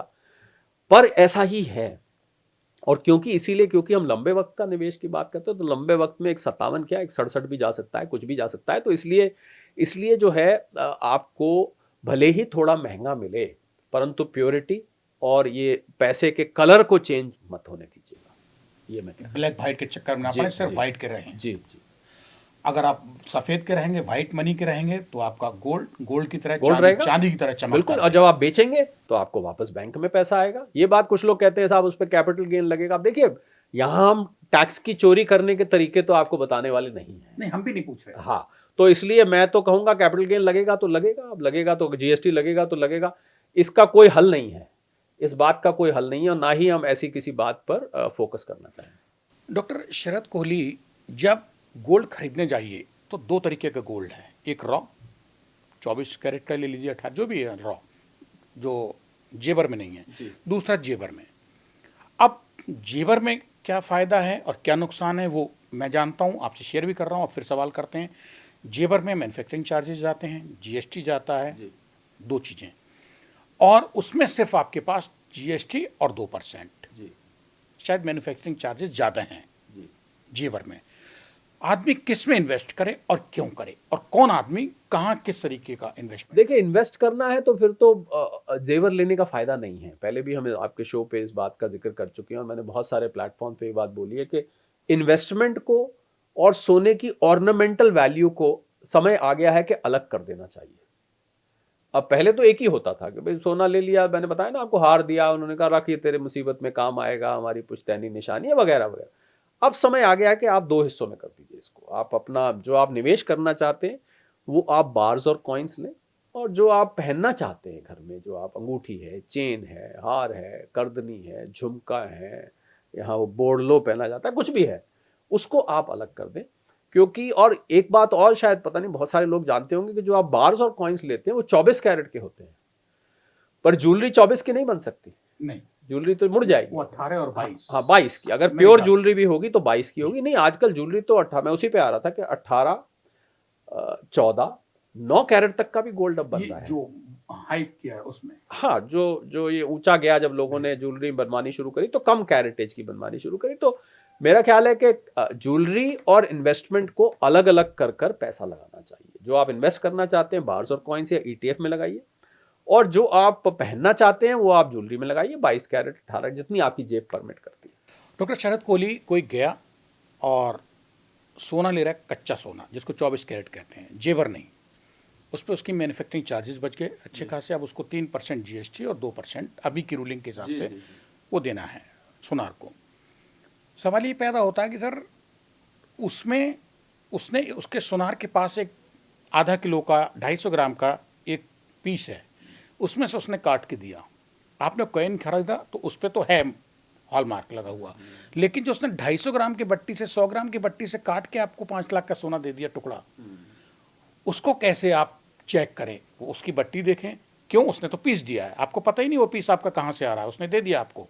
उसमें आप दो चीज कर सकते हैं। एक तो जिस बट्टी में से वो काटा गया है उस बट्टी की आप फोटो ले लें, उस जिस बट्टी में से वो काटने लगा है, क्योंकि उस पर नेचुरली स्टैंप होगी, मार्क होगा। और जो आपने लिया है जितना, उसके लिए आप उनसे एक बिल या कार्ड उस पर लिखवा लीजिए कि ये जो है ये इस कैरेट का। बहुत सारी का एमएमटीसी का आता है, एक साउथ अफ्रीका की बड़ी मशहूर कंपनी है गोल्ड की, बहुत पुरानी, डी बियर्स कहते हैं उसको, कि जिस भी कंपनी का है वो आप उसमें बिल पे लिखवा लीजिए, भले उसका छोटा सा टुकड़ा ले रहे हैं। वो यही मैंने आपको कहा, वो बिल आपको संभाल के रखना है। मैंने देखा लोग बिल खो देते हैं। मैं सलाह दूंगा सब स्टेट मिरर के फॉलोअर्स भी और सब्सक्राइबर्स को कि आप, क्योंकि ज़्यादातर ये शिकायत आती है कि साहब वो लिया था साहब 12 साल पहले, अब बिल कहाँ रखा है, पता नहीं कहाँ रख दिया बिल, हमने शिफ्टिंग करी थी, हमने इस लॉकर से निकाल के उधर रखा था, हमने ये किया था वो किया। मैं आपको सलाह दूंगा कि आप उस बिल में रैप करके उस सोने को रखिए। आप उस सोने की पीस को उस बिल में रैप कर दीजिए और उसको आप किसी पाउच या बॉक्स जहां भी डालते हैं वो करिए, तो वो बिल कभी नहीं खोएगा। और उसके साथ एक हाथ से बना के नोट भी रखिए कि इस डेट को खरीदा, इस रेट को खरीदा, इस रेट पे खरीदा, इस डेट पे खरीदा, और टोटल मैंने पैसे यहां दिए। और ये उसका नाम और एड्रेस डाल के रख दीजिए कि जिस ज्वेलर से आपने लिया था, क्योंकि वो भी कई दफे याद नहीं रहता। जो लोग बहुत लोगों के पास जाते हैं ना, याद नहीं रहता यहां से लिया था कि वहां से। उसका नाम, फ़ोन नंबर आप डाल के रख दीजिए। तो सोने को देखिए, कोई भी निवेश जब होता है तो उसकी संभाल बहुत ज़रूरी है। कहते हैं पैसा कमाना आसान है, संभालना मुश्किल है, ऐसे थोड़ा ना कहते हैं, उसकी उसकी वजह है। तो आपकी संभाल पूरी होनी चाहिए। और किसी, ये तो आपने सोना रखा, इसको आप अपने लैपटॉप पर, मोबाइल फ़ोन के नोट्स पर या किसी कॉपी नोटबुक में भी आप रख के रखिए कि इस डेट को मैंने खरीदा, इतना खरीदा, इस रेट पे खरीदा, इस व्यक्ति से खरीदा। तो एक तो रिकॉर्ड हो गया सोने चांदी, सोने के साथ में जो रैप किया हुआ। दूसरा रिकॉर्ड हो गया आपका ऑफलाइन, यानी कि आपने उसको अलग से भी नोट करके रख लिया। तो ये काम जरूर करना चाहिए। कोहली साहब, सोना चांदी यही सब चल रहा है, इसी पे हम लोग बात कर रहे हैं, दुनिया यही कर रही है। ऐसे में एक सवाल ये आना लाजमी है कि अक्सर सुनार, जब आप उसकी शॉप पे जाइए, काउंटर पे बैठिए, तो वो ये कहता है अपने कस्टमर से कि देखिए जी, हमारे यहाँ अगर आएंगे बेचने, हमसे ले रहे हैं तो हम आपका इसी रेट में लेंगे, कहीं और जाएंगे तो हमारी गारंटी नहीं है, या आपने कहीं और से सोना खरीदा है लेकिन आप मेरे यहाँ आ रहे हैं तो फिर वो अपना भाव ताव करता है। ये क्या गेम है सोने चांदी के बाजार में? देखिए, इसमें प्योरिटी एस्पेक्ट आता है, क्योंकि मुझे ऐसा लगता है कि आजकल एक कैरेटोमीटर आता है, आपने देखा होगा, जो बड़े ज्वेलर्स उनके यहाँ होता है। आप पहले तो कसौटी पे कस के देखते थे ना, आजकल एक मशीन आई है, उसमें आप सोने को रखते हैं और वो बता देती है कि कितने कैरेट का, यानी कि इसमें कितनी इम्प्योरिटी है। तो क्योंकि हर ज्वेलर का बनाने का तरीका अलग है, हर ज्वेलर उसमें जब इम्प्योरिटी का मतलब है उसमें कुछ और मेटल मिलाया जाता है, खोट कहते हैं जिसको, आम भाषा में, गांव की भाषा में, खोट कितनी है इसमें। तो हर किसी की खोट की मात्रा अलग अलग है। तो उसको पता है, अगर मेरे यहाँ से मेरे यहाँ आए हैं, उसकी स्टैंप है, उसको मालूम है कि इसमें कितनी खोट थी, तो वो आपको उसी प्राइस पे दे देगा, आपका काट नहीं करेगा। उसको पता है आप दूसरा लेने लगे हैं, तो भाई ये भी उतनी खोट का होगा, वो भी उतनी खोट का है। पर जब किसी दूसरी जगह से आता है तो वो खोट की मात्रा फर्क हो जाती है। तो उस खोट की मात्रा फर्क होने से उसे ये लगता है कि अगर मैं इस पे दूंगा और कल को जब मैं इसको पिघलाऊंगा, हालांकि मैं ये कहना चाहूंगा थोड़ा आउटडेटेड कॉन्सेप्ट हो गया। मैंने किसी ज्वेलर के यहाँ एक डेमो देखा, उसमें उनका पिघलाने का सिस्टम, नई मशीन आई है जिसमें 1 सेकंड में आप डालें और वो पिघल के बाहर आ जाता है, और वो उसी पे मशीन पे लिखा आ जाता है कि इसमें कितनी खोट है। तो खोट की मात्रा फर्क होने से एक ज्वेलर से दूसरे ज्वेलर को, माल को वो उसको आपको कहते हैं कि आप काट पीट कीजिए। दूसरा एक ये भी कारण होता है, वो ज्वेलर चाहता है कि आप उसके ग्राहक बने रहें, तो भाई आप उसी के यहाँ आए वापस। तो उसको एक एक तरह से ये इंसेंटिव दे दिया जाता है कि भाई अगर आप मेरे यहाँ आएंगे तो हम आपकी कोई इसमें काट पीट नहीं करेंगे, किसी और के यहाँ जाएंगे तो हम कोई गारंटी नहीं लेते। हाँ, मतलब इसमें ग्राहक के लिए हड़बड़ाने और घबराने वाली नहीं बात नहीं नहीं ये है। एक इंसेंटिव दिया जाता है ग्राहक को कि वापस आप बार बार, इसको हम कस्टमर लॉयल्टी कहते हैं, कि भाई कस्टमर लॉयल रहे, आप ही के यहाँ आता रहे। और आप देखे होंगे नॉर्मली जो परिवार होते हैं वो एक ही ज्वेलर के यहाँ सालों साल चलते रहते हैं, कि वो एक ही के यहाँ जाते रहते हैं। तो ये I think this is also loyalty incentive. Sharad Kohli साहब, आजकल चुंधिया गया है आदमी सोने और चांदी की चमक में। इन दिनों जो भगदड़ मची, आगे क्या होगा ना आप जानते हैं ना हम जानते हैं। ऐसी में कुछ ऐसे एग्जाम्पल भी हैं कि जिन्होंने अपनी प्रॉपर्टी बेची। एग्जाम्पल के तौर पे किसी के पास एक फ्लैट, एक प्लॉट है, उसने 10 लाख का बेचा। वो 10 लाख का उसका वाइट मनी है। अब वो वाइट मनी को कहते हैं कि प्रॉपर्टी की अगर चाहिए तो वो 12 महीने में, क्या आप ज़्यादा जानते होंगे, इतने टाइम पीरियड में अगर आप प्रॉपर्टी का पैसा बेच के प्रॉपर्टी में लगा देते हैं तो आपकी कोई लायबिलिटी टैक्स की नहीं बनती है। लेकिन अगर वही पैसा प्रॉपर्टी वाला वाइट मनी को गोल्ड या ज्वेलरी परचेज करने में नंबर 1 में लगाता है आदमी बिल पे, तो क्या परिस्थितियां बनती हैं? क्या ले सकते हैं या नहीं? नहीं मतलब उसमें टैक्स नहीं बचेगा। आपने बिल्कुल अगर ठीक कहा कि प्रॉपर्टी बेच के आप प्रॉपर्टी ले लेते हैं तो 1 साल के अंदर, 2 साल के अंदर, 3 साल, अलग अलग प्रावधान है उसमें। आयकर में सेक्शन 54 होता है, उसके अंतर्गत आप पैसा बचाना चाहते हैं तो आप कोई दूसरी प्रॉपर्टी ले लीजिए, जो आपको गेन हुआ है उसको आप इन्वेस्ट कर दीजिए तो बच जाता है। पर यही प्रॉपर्टी का सेल प्रोसीड्स को बेच के अगर आप गोल्ड लेते हैं तो फिर वो कोई ऐसा टैक्स में प्रावधान नहीं है कि आपका जो कैपिटल गेन हुआ है प्रॉपर्टी बेचने पे वो बच सके। तो गोल्ड खरीदने में ऐसा कुछ नहीं है। गोल्ड बेचेंगे आप तो सीधा सीधा कैपिटल गेन है उसके ऊपर। और कुछ लोगों ने, मैं यहाँ ये भी बताना चाहूँगा संजीव, के सॉवरेन गोल्ड बॉन्ड्स पीछे चलते थे, आपको याद होगा, अब तो बंद हो गए आने। वो शेयर मार्केट में ट्रेड भी किए जाते थे, अब तो जब आने बंद हुए तो लोगों ने मार्केट से सेकंड हैंड, सेकेंडरी मार्केट कहते हैं, सेकंड हैंड लेने शुरू किए। उस पर अभी हाल में बजट जो आया उसमें एक प्रावधान किया गया कि अब जिस व्यक्ति ने सेकेंडरी मार्केट से सॉवरेन गोल्ड बॉन्ड लिए हैं उसको उसको कैपिटल गेन की एग्जेम्पशन जो कि सॉवरेन गोल्ड बॉन्ड के साथ थी वो नहीं मिलेगी। पूरे जो ओरिजिनल सब्सक्राइबर है उसका, वो पूरे 8 साल तक उसको रखता है, उसी को ये मिलेगी। किसी दूसरे व्यक्ति को ये एग्जेम्पशन नहीं मिल पाएगी। तो ये प्रावधान उसमें अभी हाल में बजट में किया गया है। पर आपके सवाल का मैं सीधा जवाब दूं तो जी नहीं, आप अगर प्रॉपर्टी बेच के सोने में निवेश करते हैं तो आपको टैक्स का कोई फायदा नहीं होने वाला है। अब उसमें टैक्स की लायबिलिटी कितने % की बनती है ऐसी स्थिति में कि आपने 10 लाख का प्लॉट बेचा, 10 लाख का या फ्लैट बेचा और वो पैसा आपने प्रॉपर्टी में ना लगा के परचेज कर लिया, गोल्ड या ज्वेलरी जो भी है?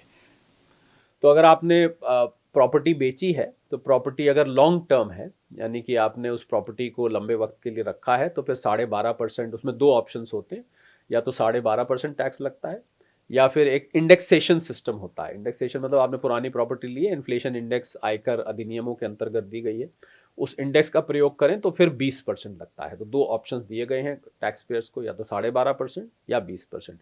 इसी प्रकार आपने जब बेच के सोना ले लिया, फिर जब आप सोने को मुनाफे पे बेचेंगे तो फिर आपके ऊपर कैपिटल गेन लगेगा।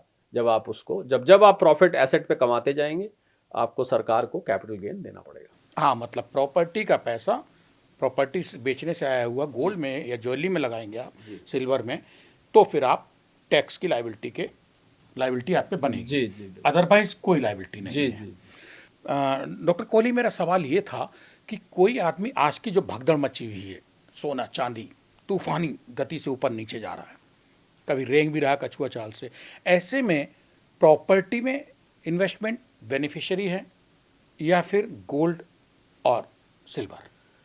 देखिए ये अगर इन्वेस्टमेंट पॉइंट ऑफ व्यू से, इंग्लिश में कहावत होती है कि इन दोनों इन्वेस्टमेंट्स को कंपेयर करना ऐसे है या like you are comparing apples with oranges. मतलब बिल्कुल दोनों अलग अलग चीज़ें हैं। प्रॉपर्टी में साथ दिक्कत ये है संजीव कि अगर आप प्रॉपर्टी में निवेश करते हैं तो आपको कुछ चीज़ों का ध्यान रखना पड़ता है। पहली बात तो प्रॉपर्टी कहाँ लोकेटेड है, दूसरा कमर्शियल है कि रेजिडेंशियल है, तीसरा ये है कि वहाँ उस एरिया में प्रॉपर्टी के बढ़ने के चांसेस कितने हैं, ये आपको ध्यान रखना पड़ेगा। और सबसे बड़ी बात यह है कि प्रॉपर्टी लिक्विड नहीं है, यानी कि प्रॉपर्टी में निवेश ये नहीं कि आपने आज कल पैसे चाहिए तो आज जाके मैं प्रॉपर्टी बेच आऊं। मैंने ऐसे ऐसे लोगों को देखा है जो सालों तक फंसे रहते हैं कि बिकती नहीं प्रॉपर्टी। तो प्रॉपर्टी को बेचना और खरीदना दोनों कठिन है। सोने चांदी के साथ ऐसा नहीं है। सोने चांदी को आप कभी भी ले सकते हैं और एक दिन के अंदर आप बेच भी सकते हैं।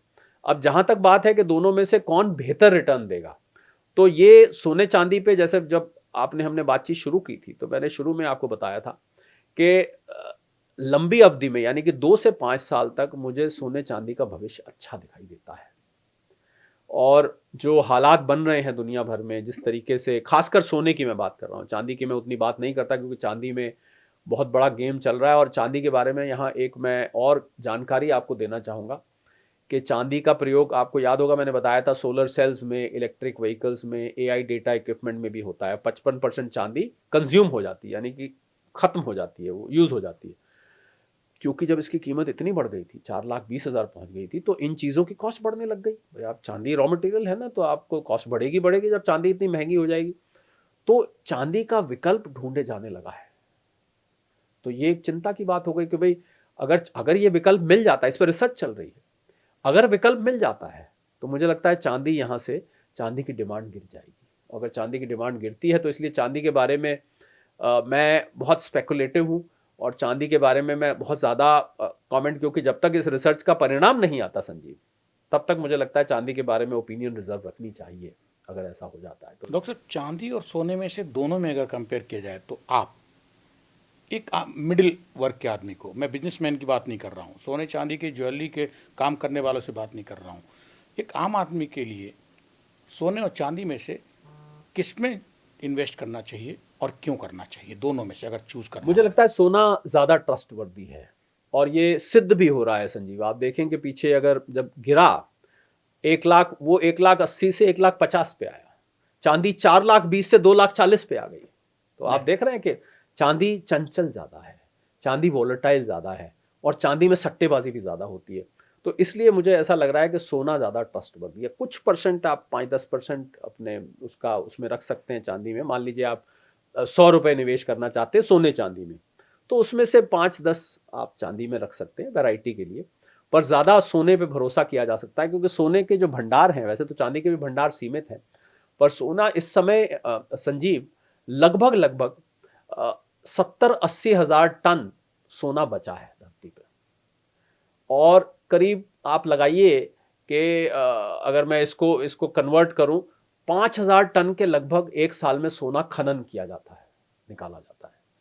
तो कुल मिला के देखें तो करीब 15 से 18 साल का सोना बचा है। तो क्योंकि सोना सीमित मात्रा में है, सोने की खाने बहुत लिमिटेड हैं, तो इसलिए सोने पर मैं ज़्यादा भरोसा करता हूं बजाय चांदी के। भले ही सोने ने चांदी के मुकाबले, जब 4,20 पहुंच गई थी चांदी, तो कम रिटर्न दिया है, आप देखें, पर फिर भी मैं सोने को ज़्यादा ठोस मानता हूं।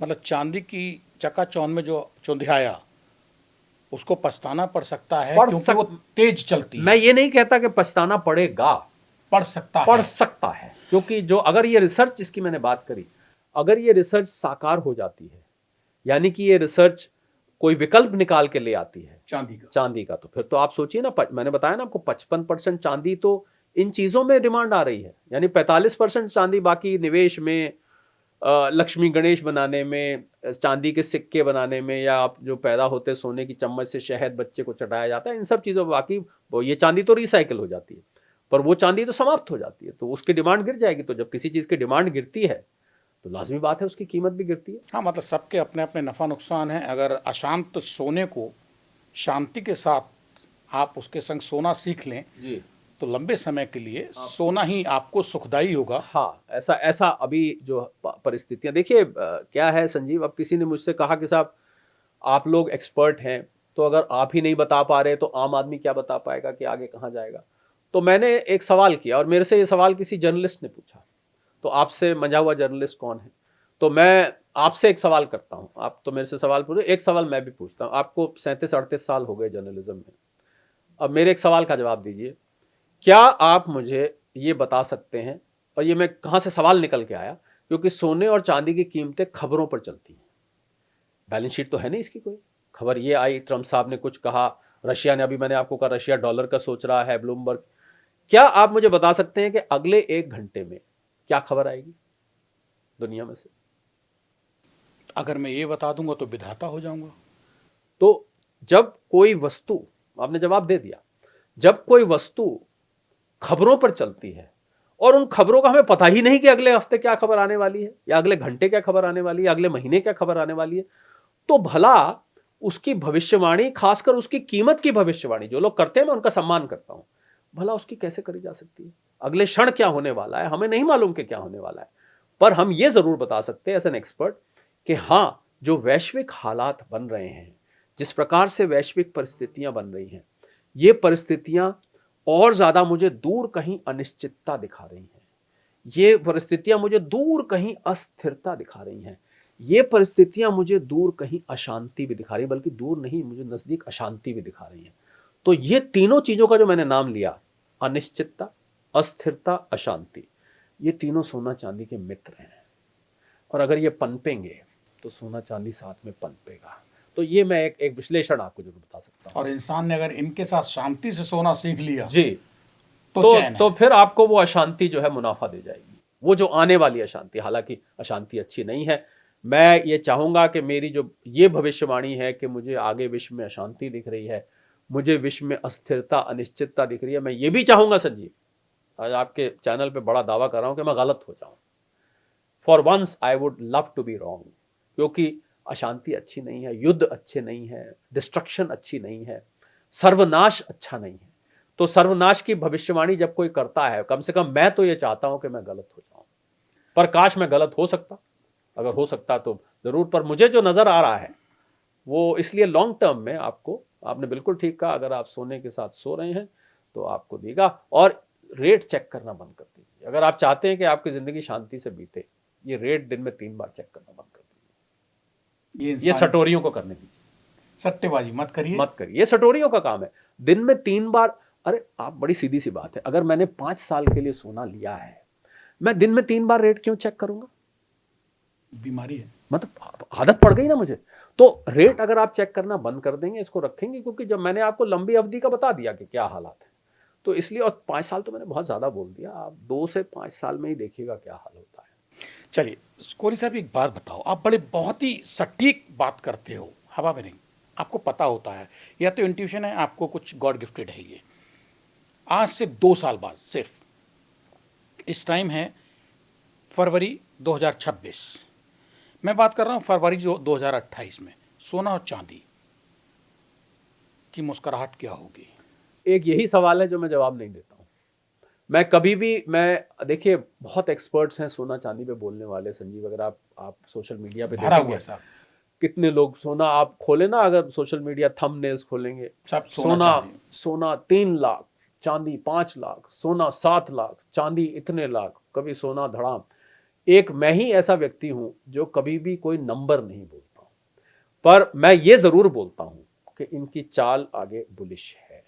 तो मुझे लगता है यही काफी है। अब देखिए, जिसने कहा था कि सोना 1.5 लाख पहुंच जाएगा इस साल के अंत तक, चांदी 3 लाख पहुंच जाएगी, तो ये तो 2026 के शुरू में ही आपको देखने को मिल गया। दूरी तो छोड़ दीजिए। तो इसलिए मुझे लगता है कि देखिए, अब फिर वही जर्नलिज्म वाली बात आ जाती है। जब मुझे खबरें नहीं पता, मुझे क्या, मैं कह सकता हूं कि ट्रंप साहब आगे कल क्या करने जा रहे हैं? क्या मैं बता सकता हूं? क्या मैं ये कह सकता हूं कि पुतिन साहब के दिमाग में क्या चल रहा है? तो जब खबरों को हम फोरकास्ट नहीं कर सकते हैं, तो मुझे लगता है हमें कीमतों को फोरकास्ट नहीं करना चाहिए। हम एक विश्लेषण, एक परिस्थिति को फोरकास्ट कर सकते हैं, जो कि मैं आपको बिल्कुल सटीक ढंग से बता रहा हूं कि आप 2 साल बाद ये 3 चीजों को याद रखिएगा: अस्थिरता, अनिश्चितता और अशांति। ये 3 चीजें मुझे जरूर बढ़ती हुई दिख रही हैं। कैसे बढ़ेंगी, कब बढ़ेंगी, कितनी बढ़ेंगी, ये तो समय बताएगा। पर यह जरूर है कि सोना चांदी इनके साथ चिपक के चलते हैं। सोना चांदी को ये तीनों चीजें पसंद है। डॉक्टर साहब, आपने कहा था कि हमारे पास, दुनिया के पास इतना सोना बचा है, 5,000 टन सोना जो है सालाना निकलना है, ठीक है, यानी कि 20 साल का गोल्ड और ज़मीन के आसपास 18 साल, इसके बाद सोना ख़त्म हो जाएगा। यहाँ सवाल ये पैदा होता है कि आज से 60 साल पहले, 70 साल पहले जाइए भारत में, तो वहाँ पे सोना जगह ढूंढता था कि हमें कोई बिठा ले जी। आज सोने के ऊपर आदमी बैठने को दौड़ रहा है, हाँफ रहा है, कि 60 साल पहले और 60 साल बाद सोना और इंसान। अब इसका मैं आपको स्पिरिचुअल जवाब दे सकता हूँ। आप तो स्पिरिचुअल जवाब ये है, मैंने शुरू में आपको याद होगा कहा था कि सोने में सोने को श्राप मिला था कि कलयुग का इसमें वास है। तो मुझे लग रहा है कलयुग जैसे जैसे आगे जा रहा है तो लोगों का रुझान सोने की तरफ और ज़्यादा हो रहा है, क्योंकि कलयुग बलवान हो रहा है। और आपको मैंने एक शायद बात बतानी भूल गया, एक झूठी खबर है सच्ची खबर है ये तो समय बताएगा, पर एक खबर ज़रूर मैं यहाँ मेंशन करना चाहूँगा। एक खबर मैंने पढ़ी, और जब मैं चाइना की कुछ मैगजीन्स में, चाइना के कुछ जर्नल्स में गहराई में गया, चाइना सिंथेटिक गोल्ड बनाने की कोशिश कर रहा है। अरे यानी कि सोने जैसी वस्तु बनाने की कोशिश कर रहा है जो दिखने में बिल्कुल सोना होगी, फील करने में बिल्कुल सोना होगी, और इस्तेमाल करने में बिल्कुल सोना होगी।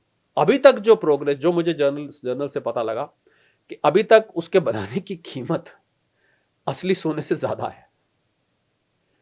पर अगर ये कीमत बराबर भी आ जाती है तो जिस शॉर्टेज की हम बात कर रहे हैं, अब सवाल ये उठता है, जर्नल में ये भी लिखा था कि सिंथेटिक गोल्ड इस्तेमाल करने में उतना अच्छा नहीं होगा, देखने में तो वैसा ही होगा।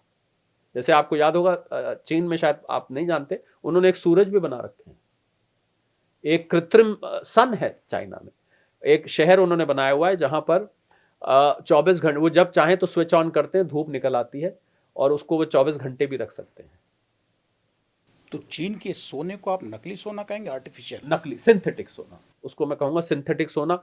अगर ये खबर सच है, देखिए मैं क्योंकि खबरों की दुनिया से तो आता नहीं, मैं जर्नलिस्ट नहीं हूं, तो मैं खबरों का सत्यापित होने का मैं दावा नहीं कर सकता। लेकिन डॉक्टर साहब मैं आपके साथ हूँ, आपके सपोर्ट में हूँ कि धुआं वहीं उठता है, काली हाँ, छतों पे वहीं नजर आती है जहाँ कभी नीचे आग अग्नि लगती हो, है। बिल्कुल ठीक बात है।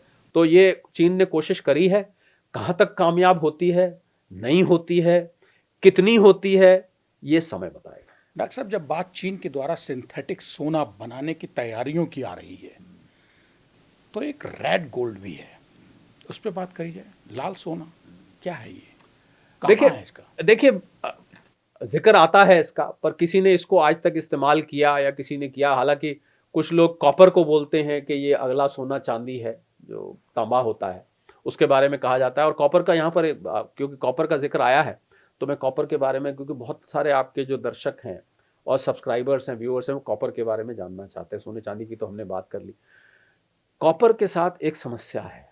समस्या क्या है कि कॉपर में अगर आप निवेश करना चाहते हैं तो एक तो ईटीएफ नहीं है उसका। अब क्या बचा आपके पास? ईट, अच्छा गहने भी नहीं बनते हैं।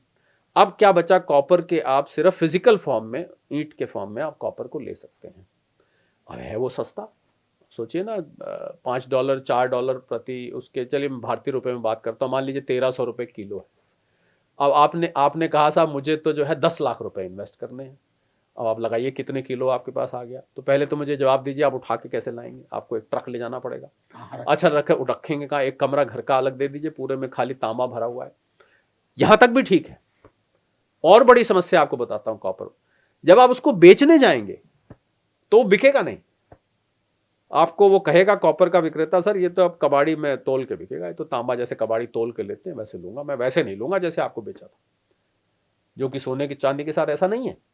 आप सोने बेचने वाले की उतनी इज्जत होती है जितनी सोने खरीदने वाले की होती है। लेकिन कुछ जो मतलब अफलातूनी खबरें हैं सोशल मीडिया में, उनमें तो ये है कि अब आने वाले टाइम का सोना और चांदी वो तांबा ही होगा। तांबा होगा क्योंकि तांबा सस्ता है, और पर तांबे के साथ जब तक तांबे का ईटीएफ नहीं निकल आता है, एक्सचेंज ट्रेडेड फंड, तब तक तांबे में निवेश करने का केवल एक ही तरीका है। या तो कुछ जो मैंने बताया आपको, कुछ तांबा खरीद के आप घर के किसी कोने में रख लें, उठा के कैसे रखेंगे कैसे लाएंगे ये आपकी सिरदर्दी है। या फिर आप एमसीएक्स पर कॉपर का कॉन्ट्रैक्ट लेके उसको रोल ओवर करते रहिए। रोल ओवर का अर्थ होता है कि जब अगले महीने की कमोडिटी मार्केट में एक्सपायरी की डेट होती है, उस समय आप उसको उससे अगले महीने के ले लीजिए, फिर अगले या 3 महीने बाद। तो ज्यादा से ज्यादा आप यही कर सकते हैं अगर आप बड़ी मात्रा में कॉपर में निवेश करना चाहते हैं। तो कॉपर के साथ मुझे, जबकि विदेशों में इसके ईटीएफ्स हैं, भारत में नहीं है, तो मुझे लगता है अगर एमसीएक्स हमको सुन रहा है और या सेबी हमको सुन रहा है, तो उनको मैं ये दरख्वास्त करना चाहूंगा कि उनको कॉपर का ईटीएफ निकालना चाहिए। कि किसी न किसी एएमसी को, एसेट मैनेजमेंट कंपनी अगर हमें सुन रही है, उनको कॉपर का ईटीएफ लॉन्च करना चाहिए, क्योंकि बहुत सारे लोग हैं जो कॉपर में निवेश करना चाहते हैं। तब तक के लिए आप ये कर सकते हैं कि आप किसी ऐसी स्टॉक मार्केट में कंपनी में निवेश कर सकते हैं जो कॉपर को प्रोसेस करती है, चलन में रख के। जैसे उदाहरण हिंदुस्तान कॉपर है। आप, अगर आपको लगता है कि कॉपर ऊपर जा रहा है, तो आप के शेयर्स लेके लंबे वक्त के लिए रख सकते हैं, पर ईटीएफ जब तक नहीं आएगा तो कॉपर में निवेश नहीं आएगा। पर हम देखिए बाकी सब कमोडिटीज़ की बात से तो जिंक भी है, लेड भी है, बहुत सारी बाकी चीज। ऐसे तो बहुत सारी चीज़ें। यही समस्या प्लैटिनम के साथ भी है। प्लैटिनम की कीमतें संजीव चांदी जितनी बढ़ी उतनी बढ़ी, पर किसी के नोटिस में नहीं आई। परंतु प्लैटिनम के साथ क्षमा करें, समस्या क्या है कि जब आप उसको बेचने जाएंगे तो कोई लेगा नहीं उसको। तो देखिए ना, ये कोई मेटल जब चलता है जब दो तरफा हो, लेने और खरीदने दोनों में आसानी हो। अगर जब ले रहे हैं तो प्लैटिनम है, बेच रहे हैं तो आपको बेचने में दिक्कत आ रही है, तो फिर जो बेचने में दिक्कत आती है, मुझे लगता है उस कमोडिटी को फिर उसमें निवेश नहीं आ और पाता। इसीलिए उसका बाजार में कहीं मारामारी कहीं नहीं है। मारामारी नहीं। यानी कि सोने और चांदी जिस तरीके से ऊपर छत पे बैठ के मुस्कुरा रहे हैं, जी। और ये सौतेले भाई बहन कॉपर और ये सब जो आप बता रहे हाँ, हैं, ये इनके बहाने, ये इनकी भी चर्चा हो रही है। इनकी चर्चा हो रही है, जी। लेकिन ये चर्चा के लायक अभी बने नहीं है हाँ, अभी बाजार बने में। नहीं है, ऐसा समझ, बिल्कुल आपने ठीक कहा। डॉक्टर साहब, सोना चांदी जमीन सब पे इन्वेस्टमेंट पे बात कर ली है। एक सवाल ये आता है कि कुछ लोग एफडियां तोड़ा के बैंक की, वो कहते हैं 6.5%, 6.25%, 6 जो भी है, थोड़ा ऊपर नीचे, जी। प्राइवेट सेक्टर की बैंक्स और गवर्नमेंट सेक्टर की दोनों, वो कहती हैं, मतलब वो देती हैं जो रेट ऑफ इंटरेस्ट, वहाँ से एफडियां तोड़ा के गोल्ड में आ रहे हैं, सिल्वर में आ रहे हैं। वो लोग गलती तो नहीं कर रहे हैं? इसका जवाब हाँ भी है और ना भी है। अब मैं बताता हूँ कैसे हाँ है और कैसे ना है। ना है, अगर एफडी आपकी केवल वही सेविंग थी, उसको हटा के आपने गोल्ड सिल्वर में कर दिया, तो इसका जवाब ना है, गलत है। आजकल के माहौल में जो सही तरीका है, आपके पॉडकास्ट में मुझे याद है पहले भी मैंने बताया था कि आपको कम से कम 5 एसेट क्लासेस चूज करनी चाहिए, और अगर आपके पास 100 रुपए हैं तो 20 रुपए एफडी में, 20 रुपए शेयर्स में किसी एक्सपर्ट से सलाह लेके, 20 रुपए म्यूचुअल फंड में किसी एक्सपर्ट से सलाह लेके, 20 रुपए प्रॉपर्टी में, और 20 रुपए सोने चांदी में रखने चाहिए। ये आपकी, इसको हम बोलते हैं मल्टी एसेट एलोकेशन। और ये जो स्ट्रैटेजी है संजीव, ये उस वक्त भी बड़ी पुख्ता काम करती है जब विश्व में मंदी की आहट आ रही हो। क्योंकि मंदी में क्या होता है, कोई एक एसेट क्लास पे मार पड़ने लगती है, जैसे अभी सोने चांदी पे पड़ी, शेयर मार्केट पे तो हम पिछले काफी समय से देख रहे हैं दबी हुई है। तो अगर आपने अपने पैसे को फैला के रखा होगा तो क्या होगा, औसतन रूप पे आपको अच्छा रिटर्न आएगा। कोई एक एसेट क्लास अगर डूबती भी है या कम अच्छा परफॉर्म करती है तो बाकी की एसेट क्लासेस उसको संभाल लेंगी। डॉक्टर साहब, इसी को घुमा के सवाल कर रहा हूँ। SIP, mutual fund, share market, ये सब मिला के इस सोने चांदी के मौजूदा हालातों के वजन से ये सब दबे हैं क्या कहीं? कुछ हद तक दबे हैं, बिल्कुल। जैसा मैंने आपको कहा, लोगों ने शेयर्स में से पैसा निकाल के गोल्ड सोने चांदी में लगाया। जनवरी के महीने में संजीव, केवल और केवल गोल्ड के ईटीएफ्स में 24,000 करोड़ रुपए का निवेश आया है। अगर आप आंकड़े जो आए हैं भारत सरकार के, कि गोल्ड का इंपोर्ट लगभग जनवरी के महीने में 3-4 गुना बढ़ गया, 3-4 गुना बढ़ के आ गया। तो ये हालत हो रही है। तो मुझे बहुत सारे लोगों ने एफडी भी तोड़वाई। मुझे ऐसे भी लोग मिले जिन्होंने अपनी प्रॉपर्टियां बेच बेच के सोने चांदी में लगा। देखिए, अगर आपने कमाया है तो ठीक है, पर अब जो आप सोने का हाल देख रहे हैं, पीक से नीचे आ गया, तो ऐसे में अंग्रेजी में हम बोलते हैं one should not get carried away. आप एक ही एसेट की तरफ चल पड़े, बस खाली उसी का चिंतन करने लगे, पैसा भी उसी में लगा, ये सही नहीं है। आपको अपने एसेट्स को फैला के लगाना चाहिए। हालांकि निवेश की सलाह अपने इन्वेस्टमेंट एडवाइज़र से पूछ के लीजिए, जो रजिस्टर्ड आपका, जिससे आप सलाह लेते हैं, बहुत ही व्यक्तिगत सलाह होती है। पर जनरल मैं बात कर रहा हूँ कि आपको फैला के लगाना चाहिए। Never put all eggs in the same basket. Doctor साहब, हमारी बातचीत में, पॉडकास्ट में, स्टेट में हिंदी पे एक सवाल अंतिम करना चाहेंगे हम लोग। बहुत सारी बातें हुई हैं कि कुछ बैंक्स नहीं, मैक्सिमम बैंक्स भारत के, वो एक फिक्स्ड अमाउंट, फिक्स्ड रिटर्न देने का वायदा करते हैं, लेकिन जब उनसे कोई कस्टमर, क्लाइंट, उनका ग्राहक ये मांगता है कि आप हमें रिटर्न में दीजिए कि 5 साल बाद या 3 साल बाद ये अमाउंट आप हमें दे देंगे, तो कोई नहीं देता है। लेकिन स्कीम्स बहुत हैं, चाहे वो फिर सरकारी बैंक हुए चाहे प्राइवेट बैंक। ये क्या गेम है?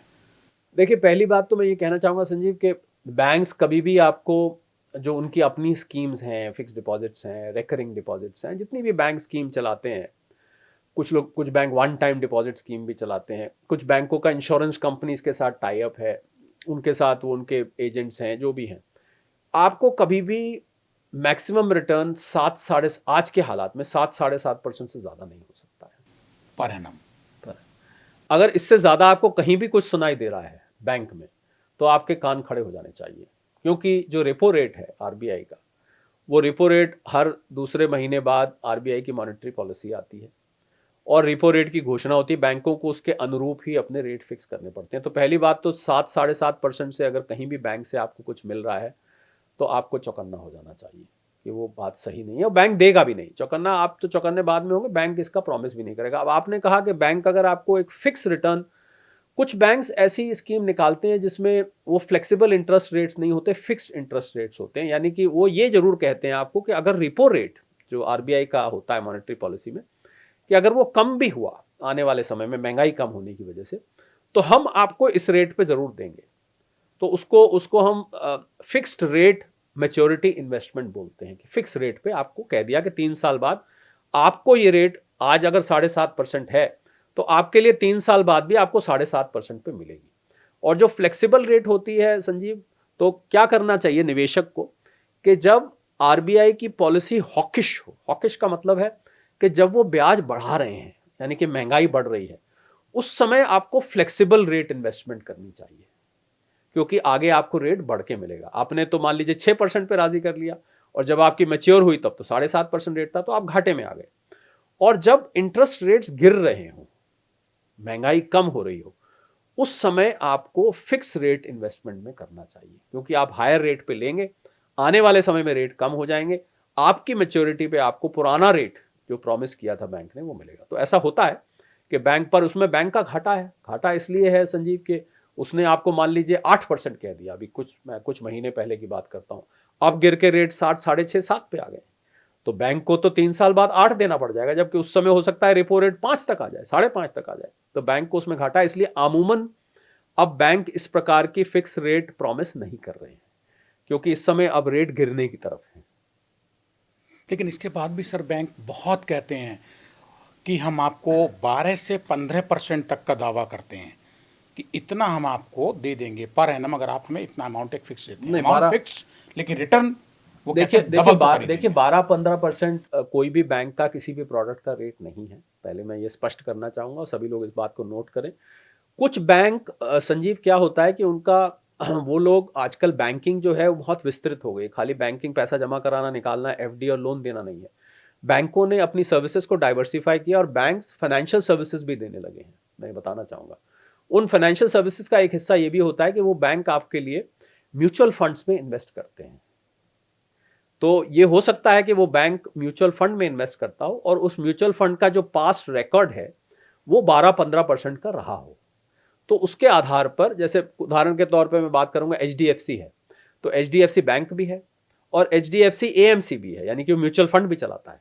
तो वो बैंक अपनी म्यूचुअल फंड कंपनी को भी वहां से प्रमोट करते हैं इन्वेस्टमेंट्स को, तो उस आधार पर किसी ने कह दिया होगा कि 12-15%, पर गारंटीड नहीं कह सकता संजीव, ये गारंटीड वर्ड नहीं यूज कर सकता वो, क्योंकि म्यूचुअल फंड में आप कभी भी गारंटीड वर्ड इस्तेमाल नहीं कर सकते। म्यूचुअल फंड के रिटर्न्स मार्केट पर आधारित होते हैं। आप वो जल्दी से पढ़ा जाता है म्यूचुअल फंड मार्केट रिस्क, आप सुनते होंगे जल्दी से, उसका अर्थ ये होता है कि मार्केट के रिस्क पर है, इसमें 20-25% रिटर्न भी आ सकता है और कल को नेगेटिव रिटर्न भी आ सकता है। तो जो 12-15 उन्होंने कहा होगा, उन्होंने उस म्यूचुअल फंड की पास्ट परफॉर्मेंस को देखते हुए आपको कह दिया होगा, पर गारंटी वर्ड अगर बैंक यूज कर रहा है तो मैं उससे सहमत नहीं हूं। वहां कुछ दाल में काला नहीं है, दाल ही काली है।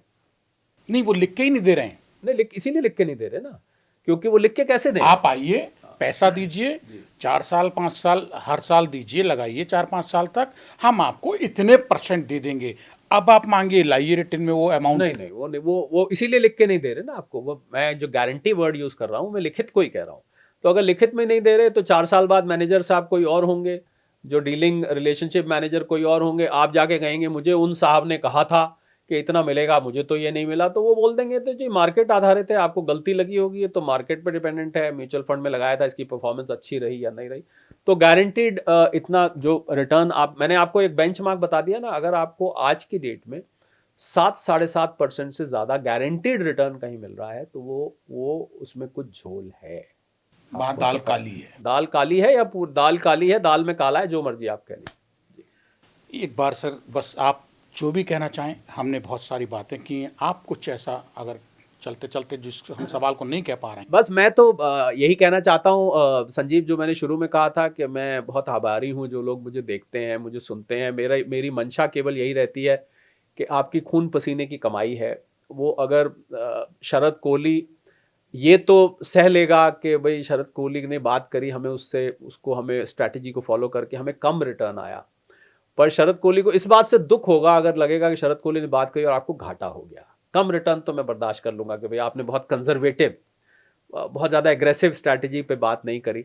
और मैं यही कहूँगा कि आपका अपना पैसा है, बहुत मेहनत से कमाया पैसा है, और यही पैसा आपको अमीर भी बना सकता है, यही पैसा चला जाए तो आपको गरीब भी बना सकता है। तो इस पैसे को बहुत सोच समझ के निवेश करना चाहिए।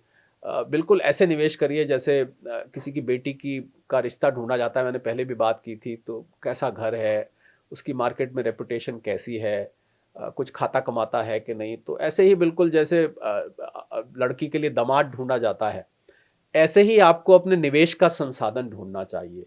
आपको बहुत सोच के 2 महीने 3 महीने आराम से लगा के गूगल करिए, दोस्तों से पूछिए,